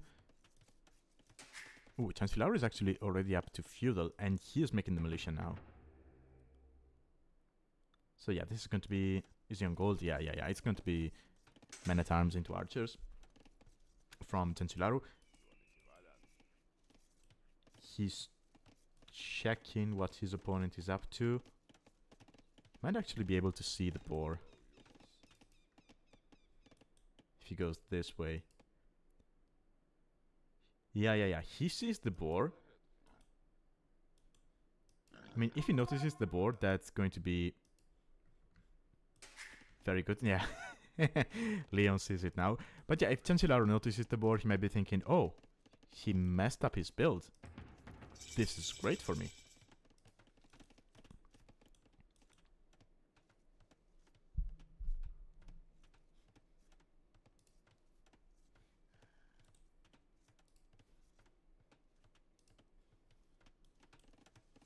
Okay, we have Men-at-Arms coming in from Chanchilaru. I mean, it's 3 militia, so... The Pl0ttered... It was down to 2 HP. Did he put it in a tower? Yeah, he did. Ooh. And he's laming the Veil. Ooh. Chanchilaru with the moves. Okay, yeah. Lamarcus. Oh, he's going to lose the Veil to the Men-at-Arms. That's good value. And now...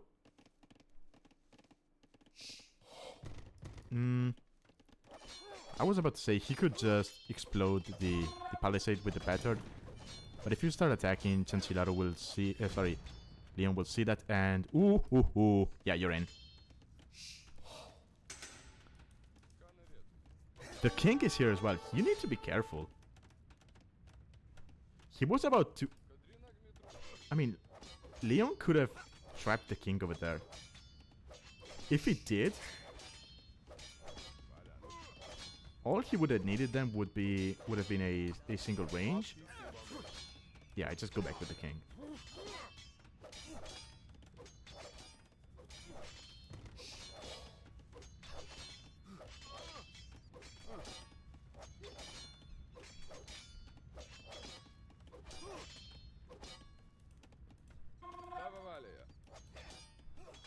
Many times we'll get... Yeah, they will finally get walled out. And now Lamarcus... sorry, Loliet Leon should be fine. He is not on gold, though. And there's more Men-at-Arms coming from Chanchilaru. Wait.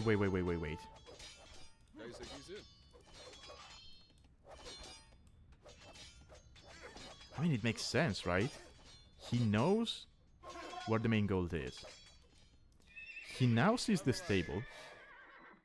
Might as well continue with Men-at-Arms, right? Ooh, Men-at-Arms got trapped. One is walking underneath the TC, so it will go down to the TC and the scout. These two might be able to kill the Vil, thus freeing... No, they will not. Did he get Arson? He could consider Arson, honestly.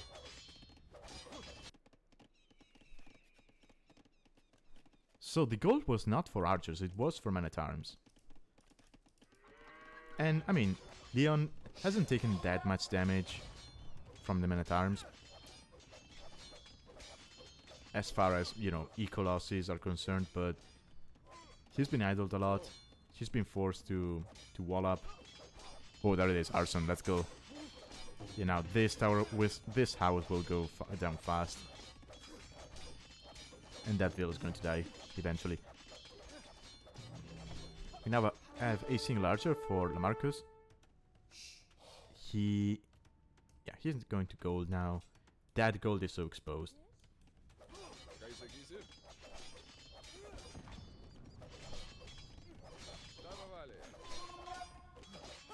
So he's going to lose that Vil as well. That's going to be 3 Colossus total for Leon. The biggest issue would be that he's on 8 farms. Chanchilaru is on 15. And he's walling up. So double the farm count for Chanchilaru. Map control. Eco lead. And now that he knows about the archer, he might add a range himself and go skirms behind. He could do the range at home and the skirmishers would get there pretty fast because he's Lithuanians. So those skirmishers move even faster. He's getting the armor. So he's staying on men-at-arms. He's not making more, so he probably just wants to get as much value as possible. Ooh, he's in. He's going to block. That's going to be another Vil kill. Maybe 2. It is going to be 2. Ooh, that's good. That's good for him. Might be 3 or maybe more if he can get... No, okay. He's going to get a little bit trapped here. Now, imagine if instead of... No,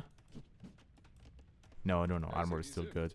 I was about to say, imagine if he got forging instead of armor here, he could have broken through, but yeah, if you get forging, then you just die to this. Because now we have... Yeah, we have fletching from Leon. But Chanchilaru is up to castle. It's up to castle, he's going to be able to drop... He's making another barracks.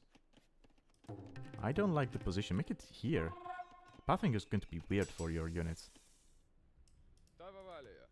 Yeah, he's just going to go back to the tower.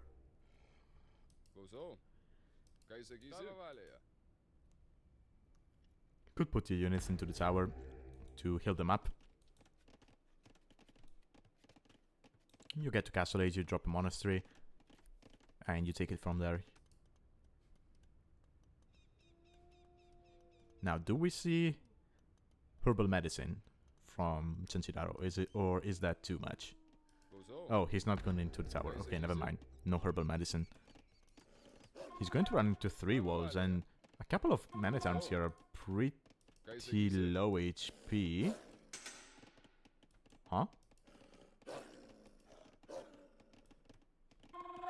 Wait. What? Okay, Leon is going to find a Vil kill here. Chanchilaru, yeah. Okay. Hammers down the wall, so the archers are not going to get in straight away. Wait, what's happening? So, the wolves did not attack the men-at-arms, but they now attack the archers? Huh?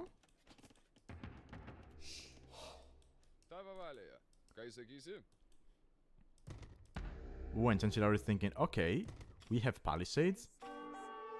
I'm going to get longswords. I'm going to get the armor. I'm going to drop his siege workshop here. I'm going to make a ram. And I'm going to take this.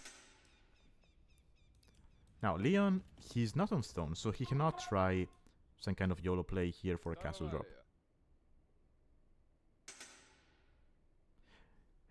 Yeah, Jack, I thought for a moment that maybe the wolves spawning here are different from the ones in the middle.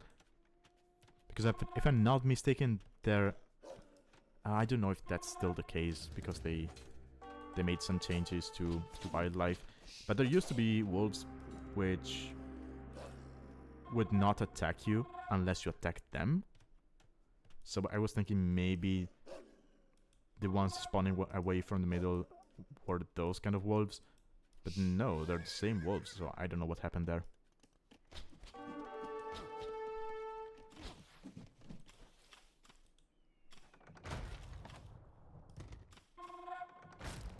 Ooh, that's interesting. So a full ram one-shots the palisade. Huh.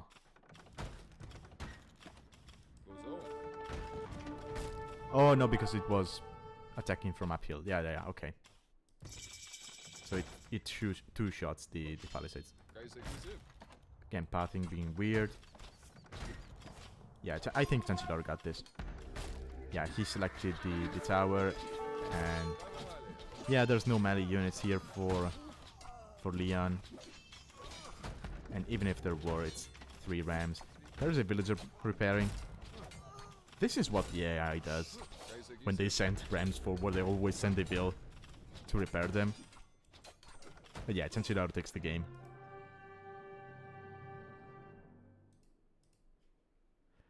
Okay, so...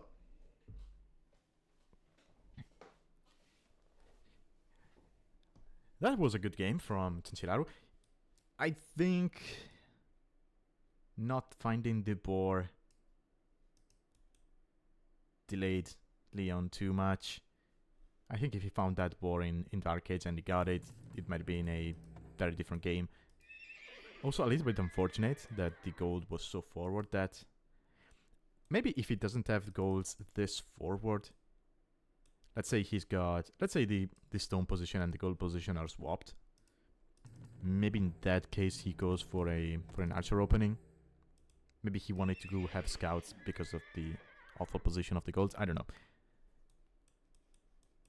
But yeah, overall, well played from Chanchilaru. He made man-at-arms in Feudal Age. And then as he got to Castle Age, he transitioned into rams to support those, because he knew that was the correct play. I mean, after all, no stone walls around here.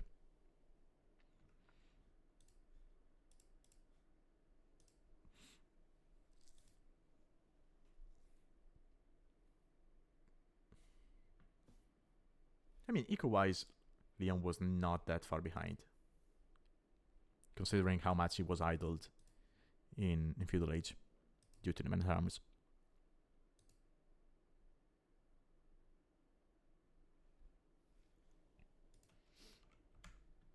Alright, so that was game 1.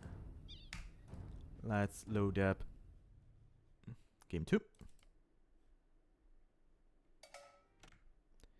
On Saltmarsh.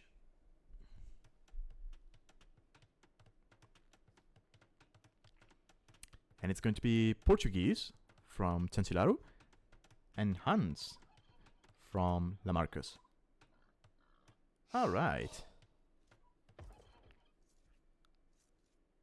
I love to see the Hans pick. I'm a big Hans fan.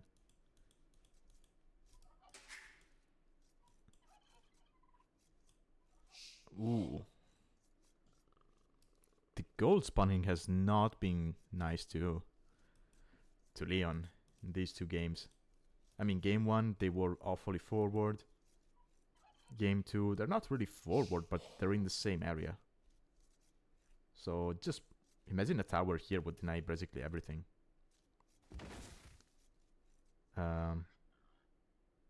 Wait. Am I saying this correctly?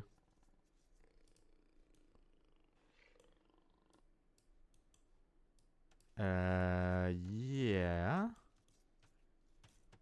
Yeah, Leon got an extra 4 gold. Because he got 7, 4, which is the standard amount.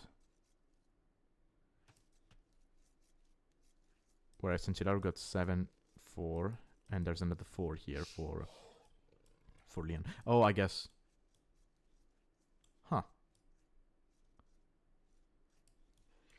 Still, that's awfully distant from his TC compared to the opponent. Well, anyway. It's not big a deal. It's not like they're going to go through these 3 piles of gold before the end of the game, so that's fine.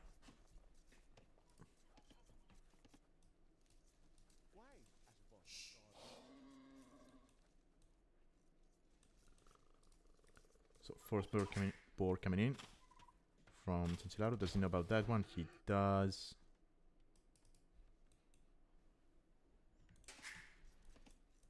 Marco Loliet, does he know about this? Oh, he got the one in back first, okay. And then he could get the other one. Yeah, he's going for it. Chanchilaru could. Yeah, I don't think you. Yeah, it's too close to the TC.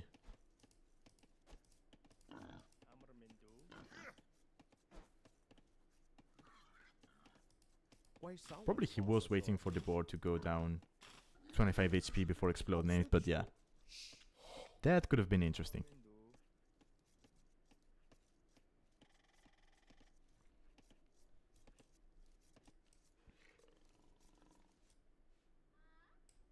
Okay, we got Stone Wolves this time around, okay. Monument changing ownership.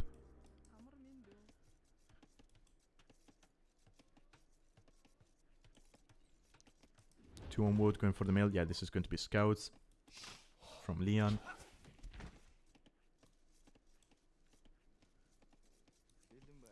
Don't.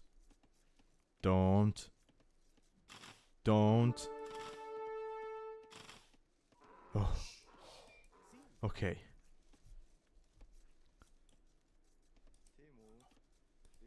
That could have been bad. Also, if I'm not mistaken...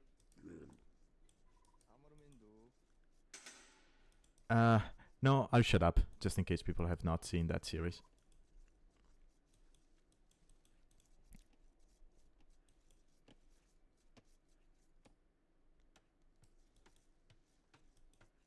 Okay, we got Feudal Age from Leon.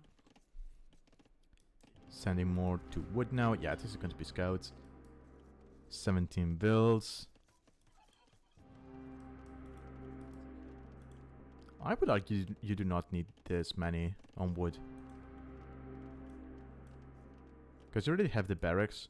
So you might as well send them to berries or sheep.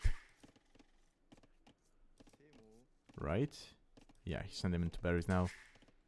Please do not build the barracks. We've seen so many people do that. They just forget they already have it.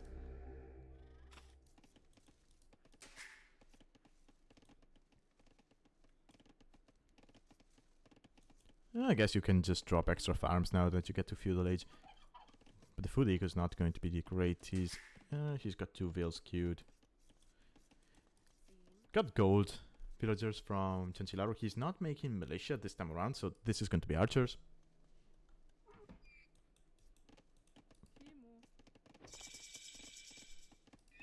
Yeah, there's the stable. Chanchilaru will see that. I like how active Chanchilaru has been with his king. He did that in the previous game as well. But here, he was forward. He saw his opponent got to Feudal Age. And the moment he confirmed the opening, he just went back. Right? Because you do not want to have your king forward when there's military. But you have that small window when your opponent gets to Feudal and has to drop the military building and then start producing, where you can just be forward, right?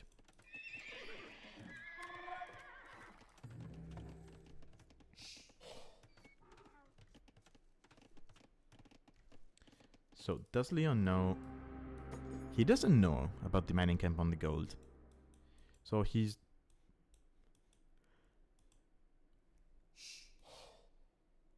Ugh, sorry. He's going to be in the dark regarding what his opponent is opening with. It's past castle.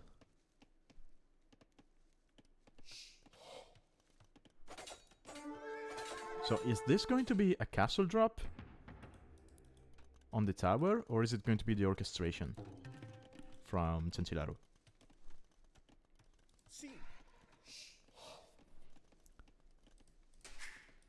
I hope we see an orchestration. Yeah, drop the mining camp. There we go.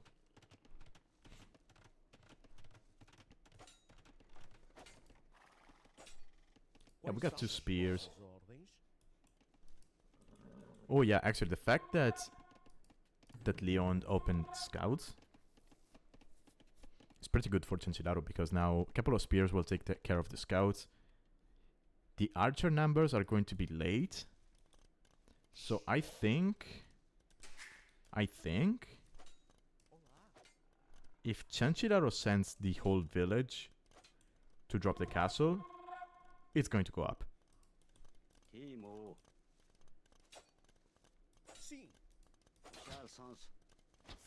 Fletching is going to be very late.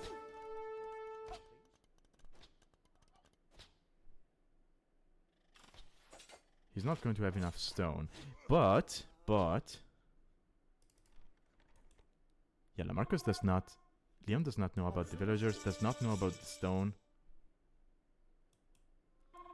Oh, he's going to miss the villagers, isn't it? Oh, maybe he saw it. Did he see it? I think he saw that. I see... Yeah, he saw them. No? He's going back.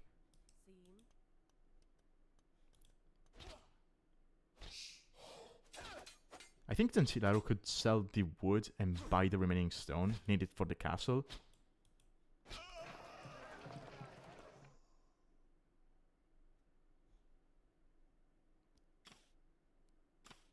Come on. Come on, do it. Come on, come on. Yeah, there we go. Castle. It's not in range. I don't think it's in range.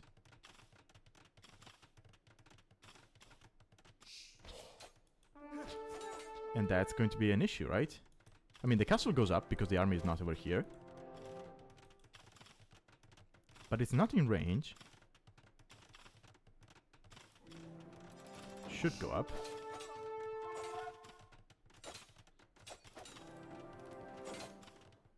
Yeah, it goes up. But it's not in range, so... How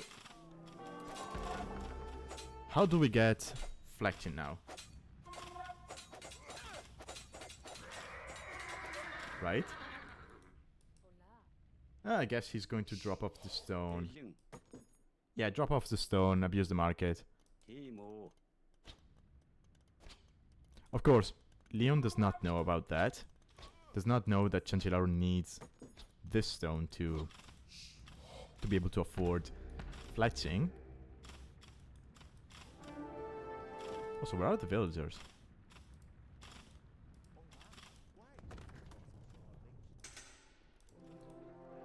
Okay, yeah, they're going back. Yeah, there we go, soul stone. Okay, yeah. Chanchilaru should be fine here. Because Lamarcus has no way to counter the castle. He will have to go to stone. Yeah, he is on stone.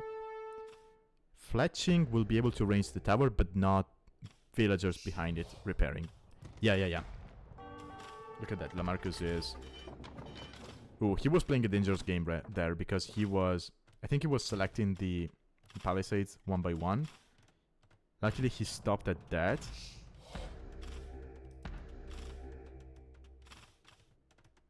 Okay, yeah, that's perfect. For a moment there, I was afraid that he might misclick and select the fortified tower and delete that. That would have been bad. But yeah, Leon should be fine now. He's going... Yeah, he's trying to stabilize. He basically needs to keep this alive. Now the thing is, Chanchilaru, he could make petards now, right? You make petards. I think you need... So you need 2 to break through the stone wall. No, it's 1. It's just 1 breakthrough. Oh, or just get Boskin to kill the villagers, I guess. That as well. Leon. Yeah, this is not easy because you need to keep repairing with the villagers. Of course, he doesn't know that Chanchilaru is doing all of this because of the market. If he knew, he could have stayed on the stone, denied resources, and suddenly they're in this situation where Chanchilaru needs the market, but he's got no resources to sell at the market. And yeah, Chanchilaru is going to be taking this because Leon is no longer repairing, and realistically he cannot because, well, there's Botkin.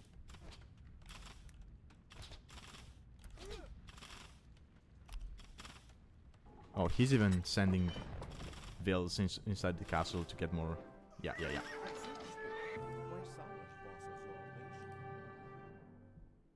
So yeah, Chanchilaru takes the set to 0 with a very YOLO play. And so, as we saw, castle drops are still very possible, despite the addition of the towers. But, I will maintain that, well, first of all, Leon could have done what we saw from Metalmania in the previous game, right? Just keep the Petter in defense. And I think scouts just don't work.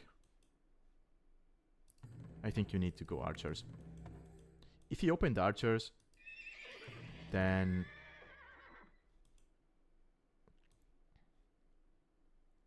I think by the time the castle gets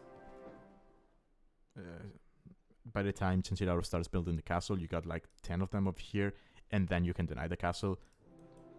But yeah, scouts are not it.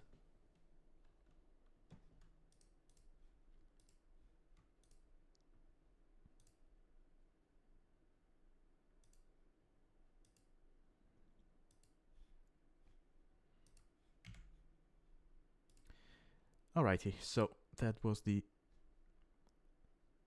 third set. Just 1 second and we can go back to the drafting table and get our fourth set for today.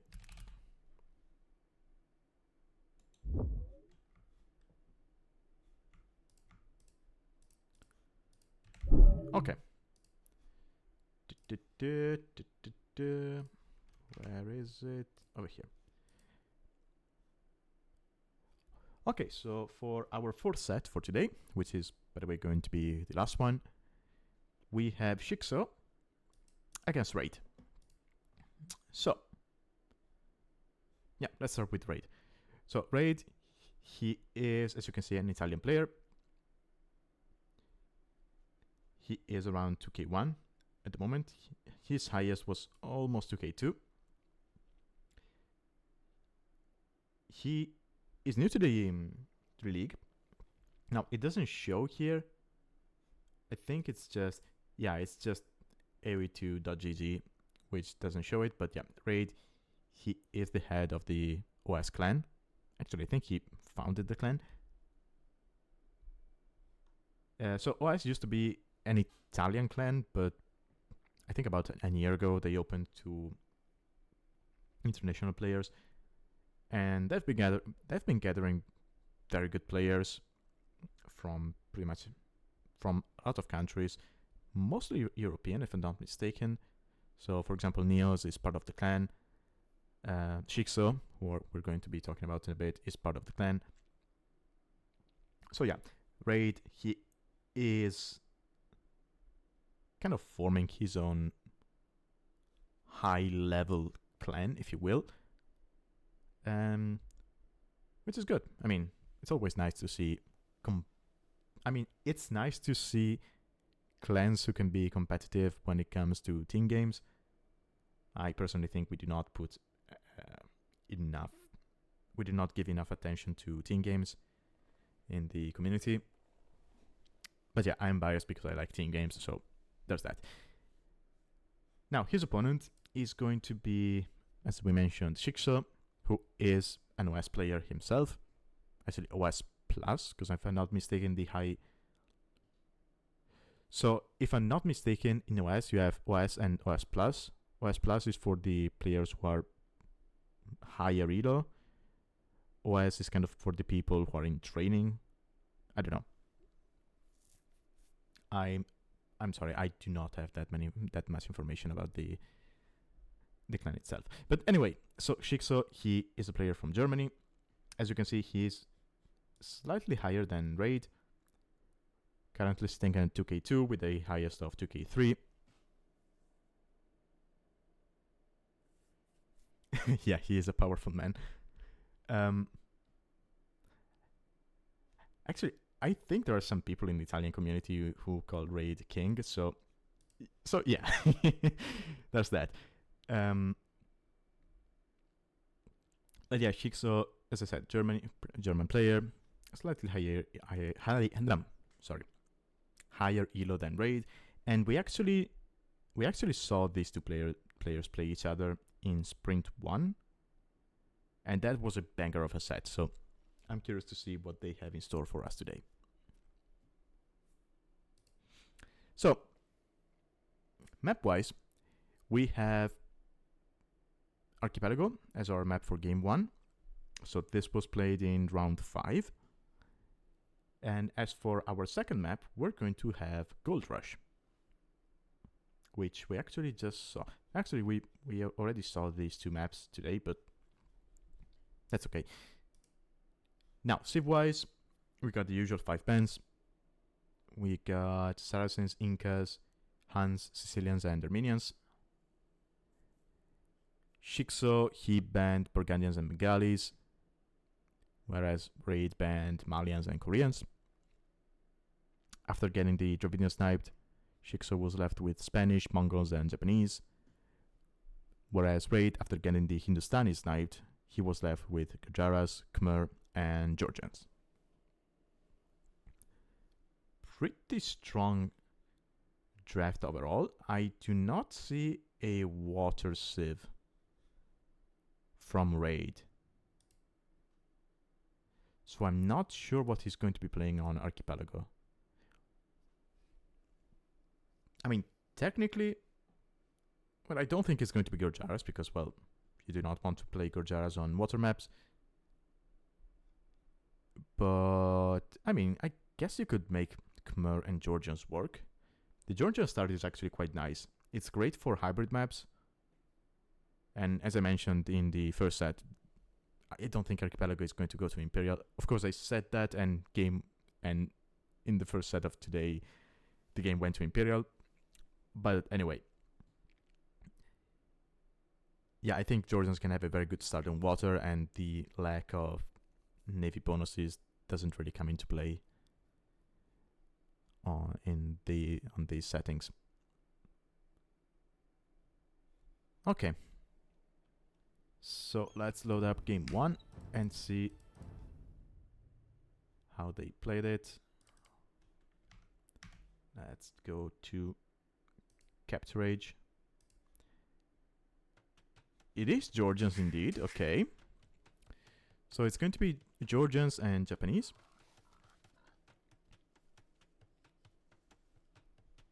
From RaiD here in the blue and ShiXo in the green, we have a Palisade generation once again.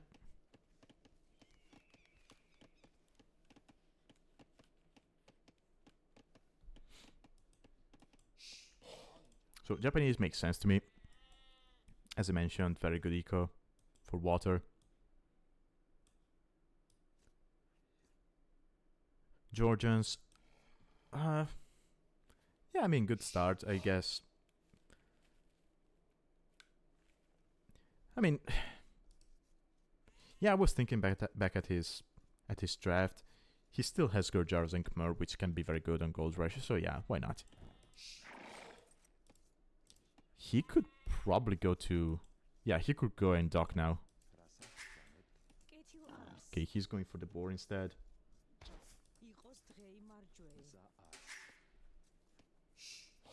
Actually, I would like to mess around with the Georgian bonus for hybrid or water builds. Yeah, I don't think I've ever done that. I've played them on Nomad, where they are amazing, right? Because you start with the mule cart and you make the dock at the start as part of the build, so you already have your 2 buildings to go up to feudal.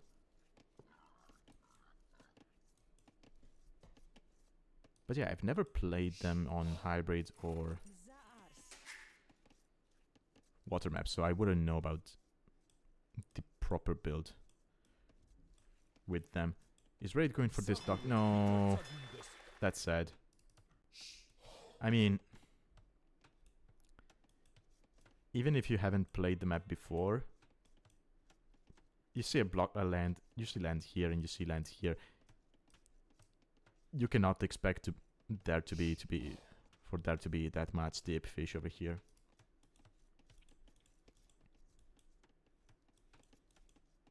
Here would have been the perfect location. There's a wolf though, so there's that.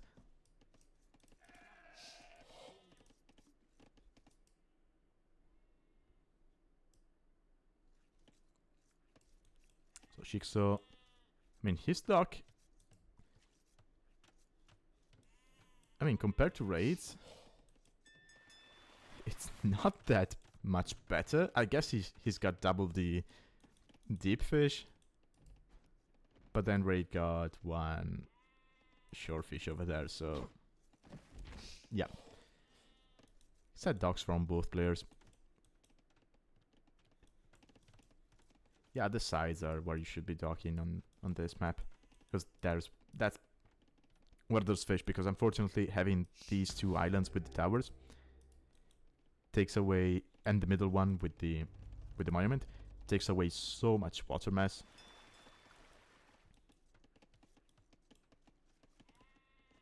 That there's not going to be that much fish. Now, funnily enough, I've always felt that standard archipelago did not have enough land masses, right? Because, well, it's an archipelago, so there should be a lot of islands. But then you look at the standard version and there's like, what, 2 islands, maybe 3. Whereas in this version you have multiple islands. So this is a proper archipelago.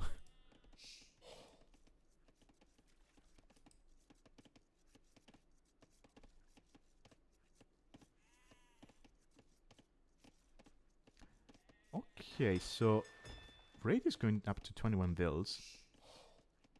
22 if you look at the queued ones. So is this going to be fast castle from him? I mean, it's 4 fishing ships. About to be 5. Yeah, this is fast castle from RaiD. And ShiXo... Yeah, ShiXo is going fast castle as well.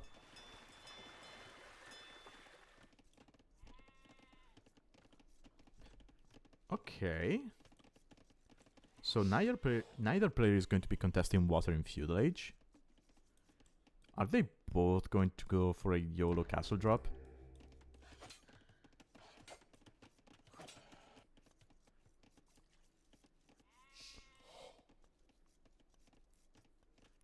Okay, RaiD dropping the second dock over here. ShiXo dropped it over here, which is sad because there's no deep fish. I mean, there's that one. RaiD is going to get at least this one and that one. And he's up. He's up, 24 vills. ShiXo, he's going to go up with 25. Oh, he didn't get the second board. Did you not see that? He sees that. That's unfortunate. Still pushing deer. He's not up. Okay, there we go.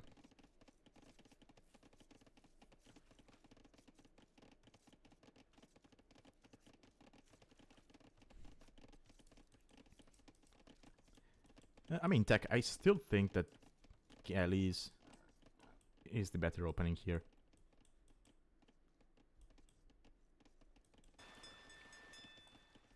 I mean, if you go Feudal Galleys, you can deny a castle drop. Because you're just going to be patrolling here, you snipe the transport. Or you just stay on your opponent's docks.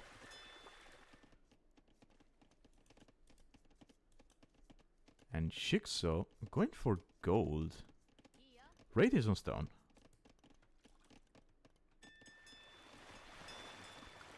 Now what he could do...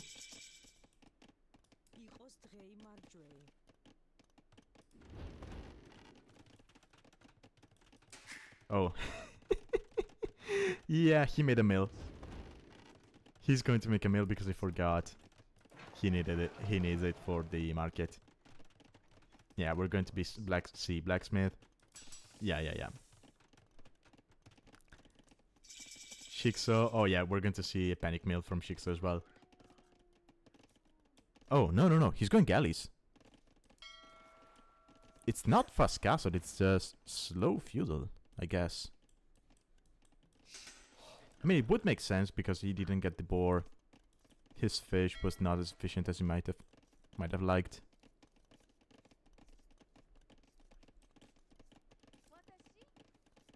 But RaiD, he's up. He's up. He's got a lot of vills on stone. He's making a transport.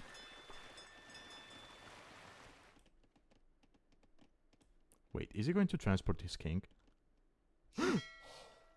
RaiD, you madman. No.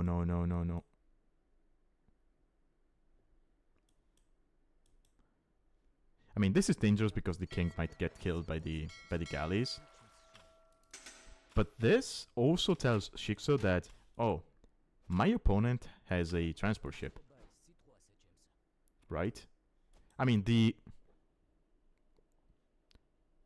well, no, the feudal time should have not told him that because, well, ShiXo was late.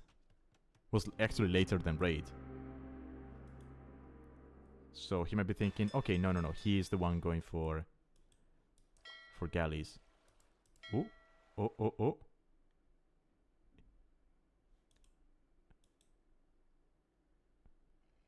Okay. What does RaiD see? What does he see? Okay, castle here. There's no fletching. There's no fletching for ShiXo. Okay, he's going to drop a... Okay, he should see the... That castle should go up. You're going to need more vills. Yeah, he didn't send enough vills. Did he? He could bait the tower fire. No, it's going up, okay. So ShiXo didn't expect this kind of play for RaiD. And that's going to cost him.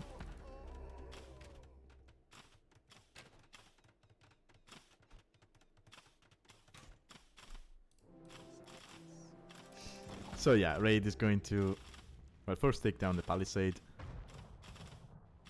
Oh, yeah, he misclicked. Okay, yeah, he fixes the attack target.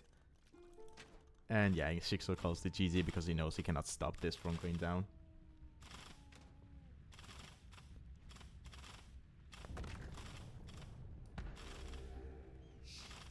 So RaiD takes the game 1.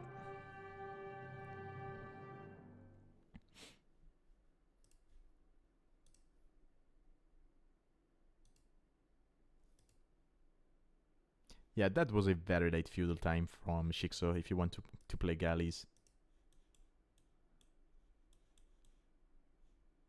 Especially when one of your dogs is in the back.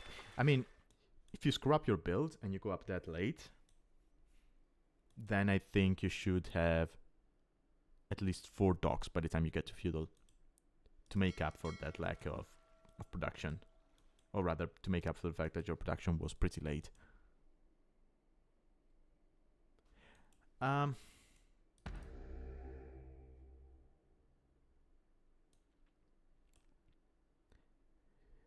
mean, castle drops too strong. I think in this specific situation, no.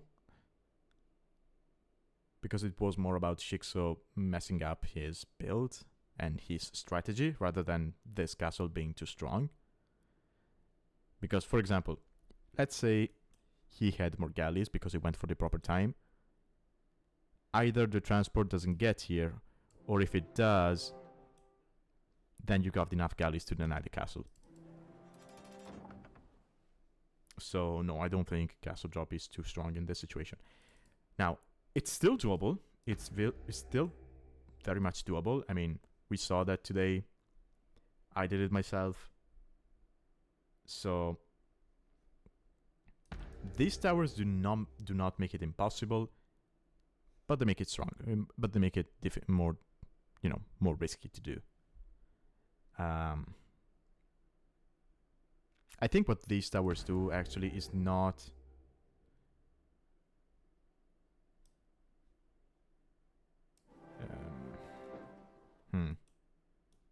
So they do not prevent castle drops. They mostly prevent any kind of feudal aggression with men-at-arms and whatnot. Castle drops are still strong. Again, the fact that you prevent feudal aggression means that people tend to go, well, feudal all-ins, not feudal aggression. It means that people tend to go for feudal army more often than not, and the moment you have feudal army, then it becomes easier to deny a castle. But it's still a very strong strategy.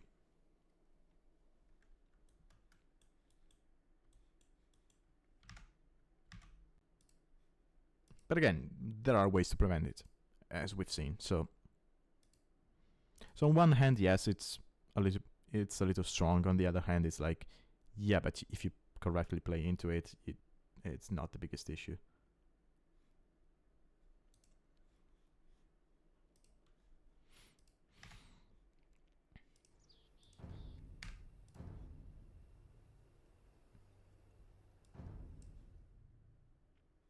Okay, let's load up game 2, which is going to be on Gold Rush. And we have Gerjaras from RaiD and Spanish from ShiXo. Now, ShiXo has a very, very easy to wall map. You go here, here, here, here, and here. And you're walled. And you have safe stone. So if ShiXo wants to be the one castle dropping this time, he could very much do it.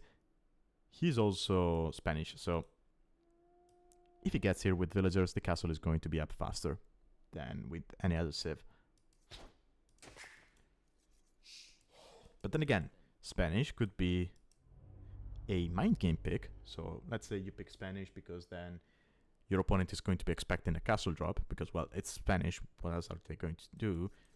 And then you just play standard feudal. You go scouts, you go skirmishers, and that's it. See?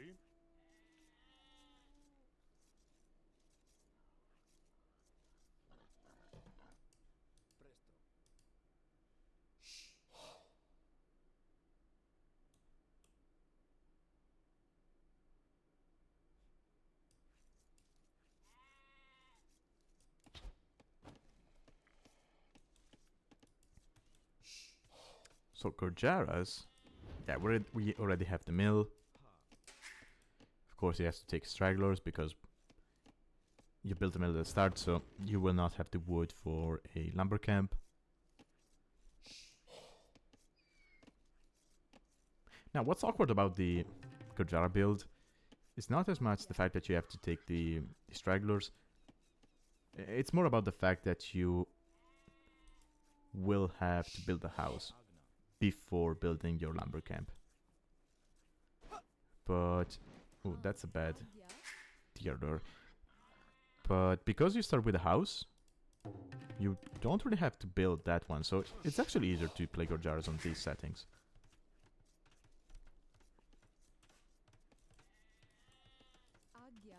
That's a pretty exposed lumber camp. Probably would have liked it over here.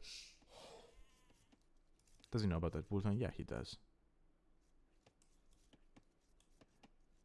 But I guess if you have bills out here, it's easier to wall, right? I mean, RaiD's map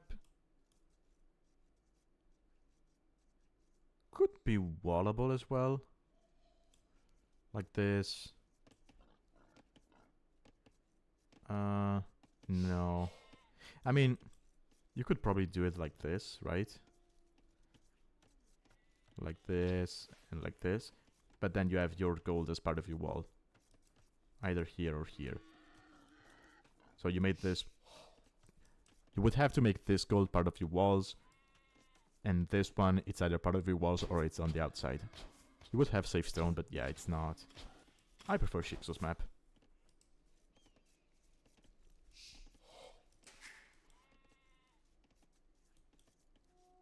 Now, if you go for feudal military, then you can drop your buildings in front of this gold and it's fine. But if you go fast castle, I mean, if you go wall into fast castle, then it's not.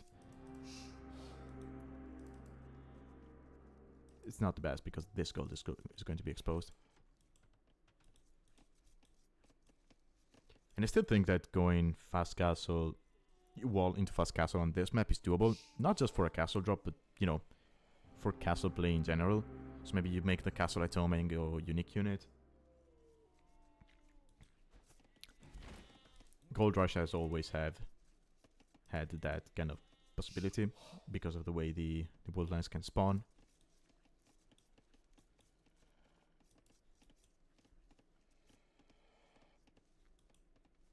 Actually, I just remember because I was watching that series, that casting today. So, in my series against Delay, which Tech casted, I actually... Yes, I went Hans because in my mind I wanted to go Tarkans. On Gold Rush, my idea was to wall up and go Tarkans. And I'm saying this because Tech wondered during the cast if I was going to do that.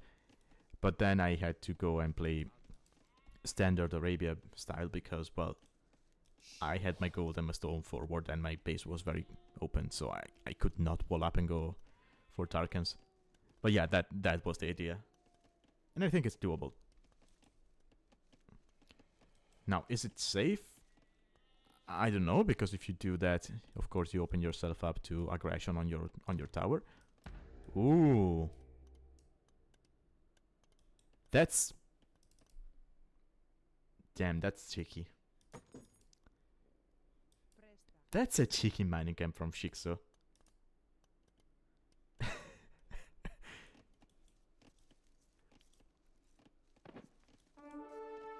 And this might be fast castle.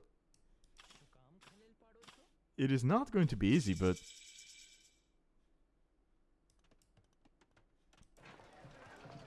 Market. Blacksmith. This villager is going to stone.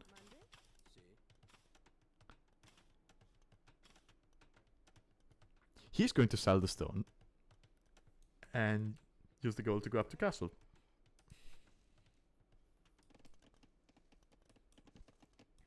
And RaiD.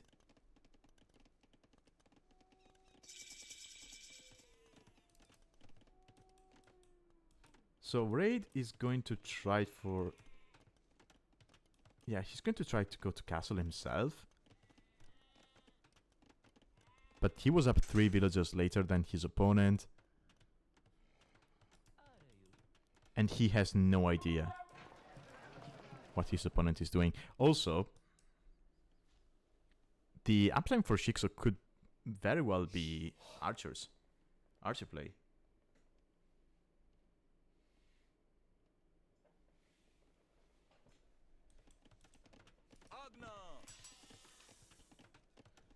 Right, it's 20 vills. I think a standard archer would be 19 maybe, if done prep.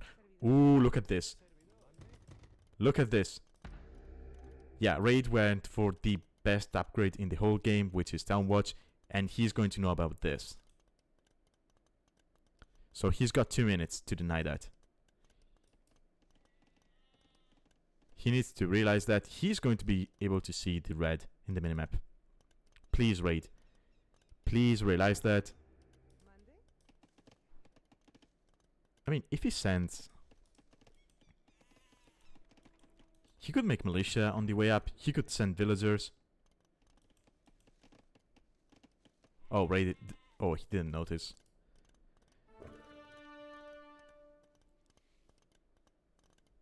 He's getting cavalry armor upgrades. For what? Oh, he wants to go for the elephants.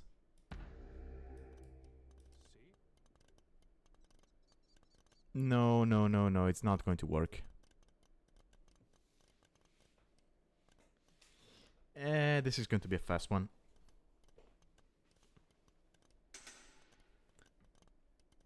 I think this game is going to be over by the minute 16.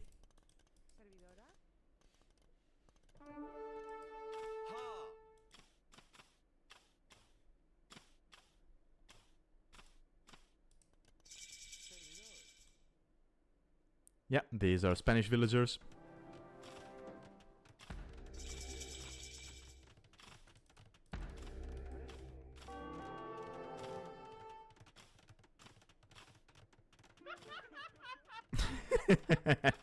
And ShiXo, after calling this boring...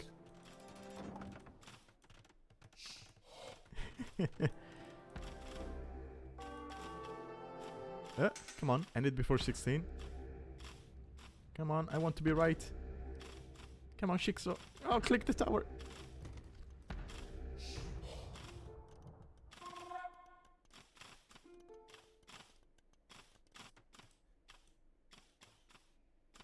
Wait, does RaiD not notice this?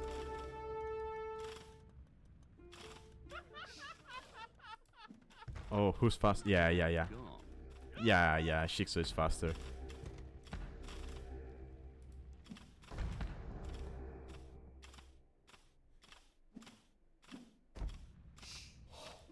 Yeah. 1620. I was wrong. Honestly?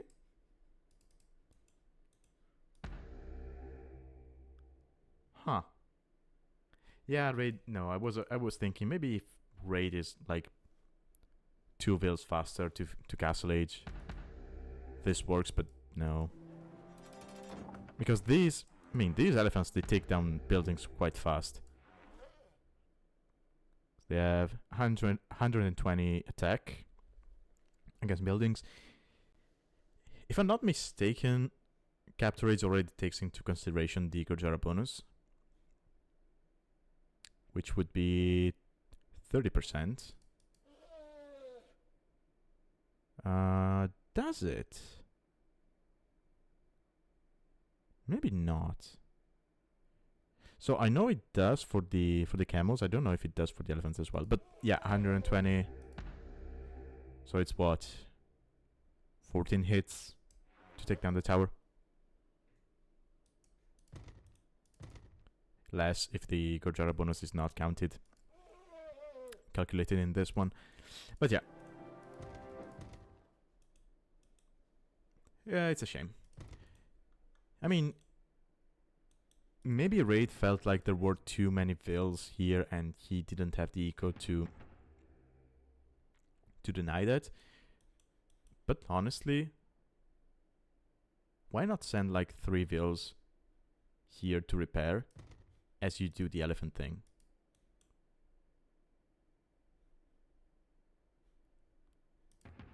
Maybe that way would have worked. I don't know. Anyway.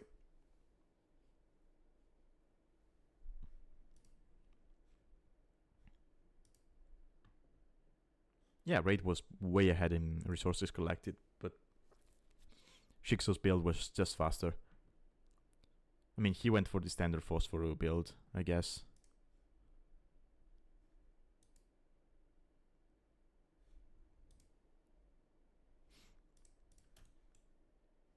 Okay.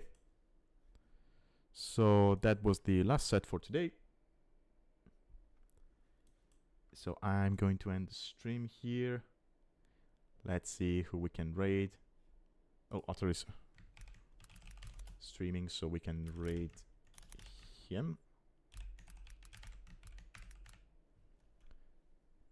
There we go.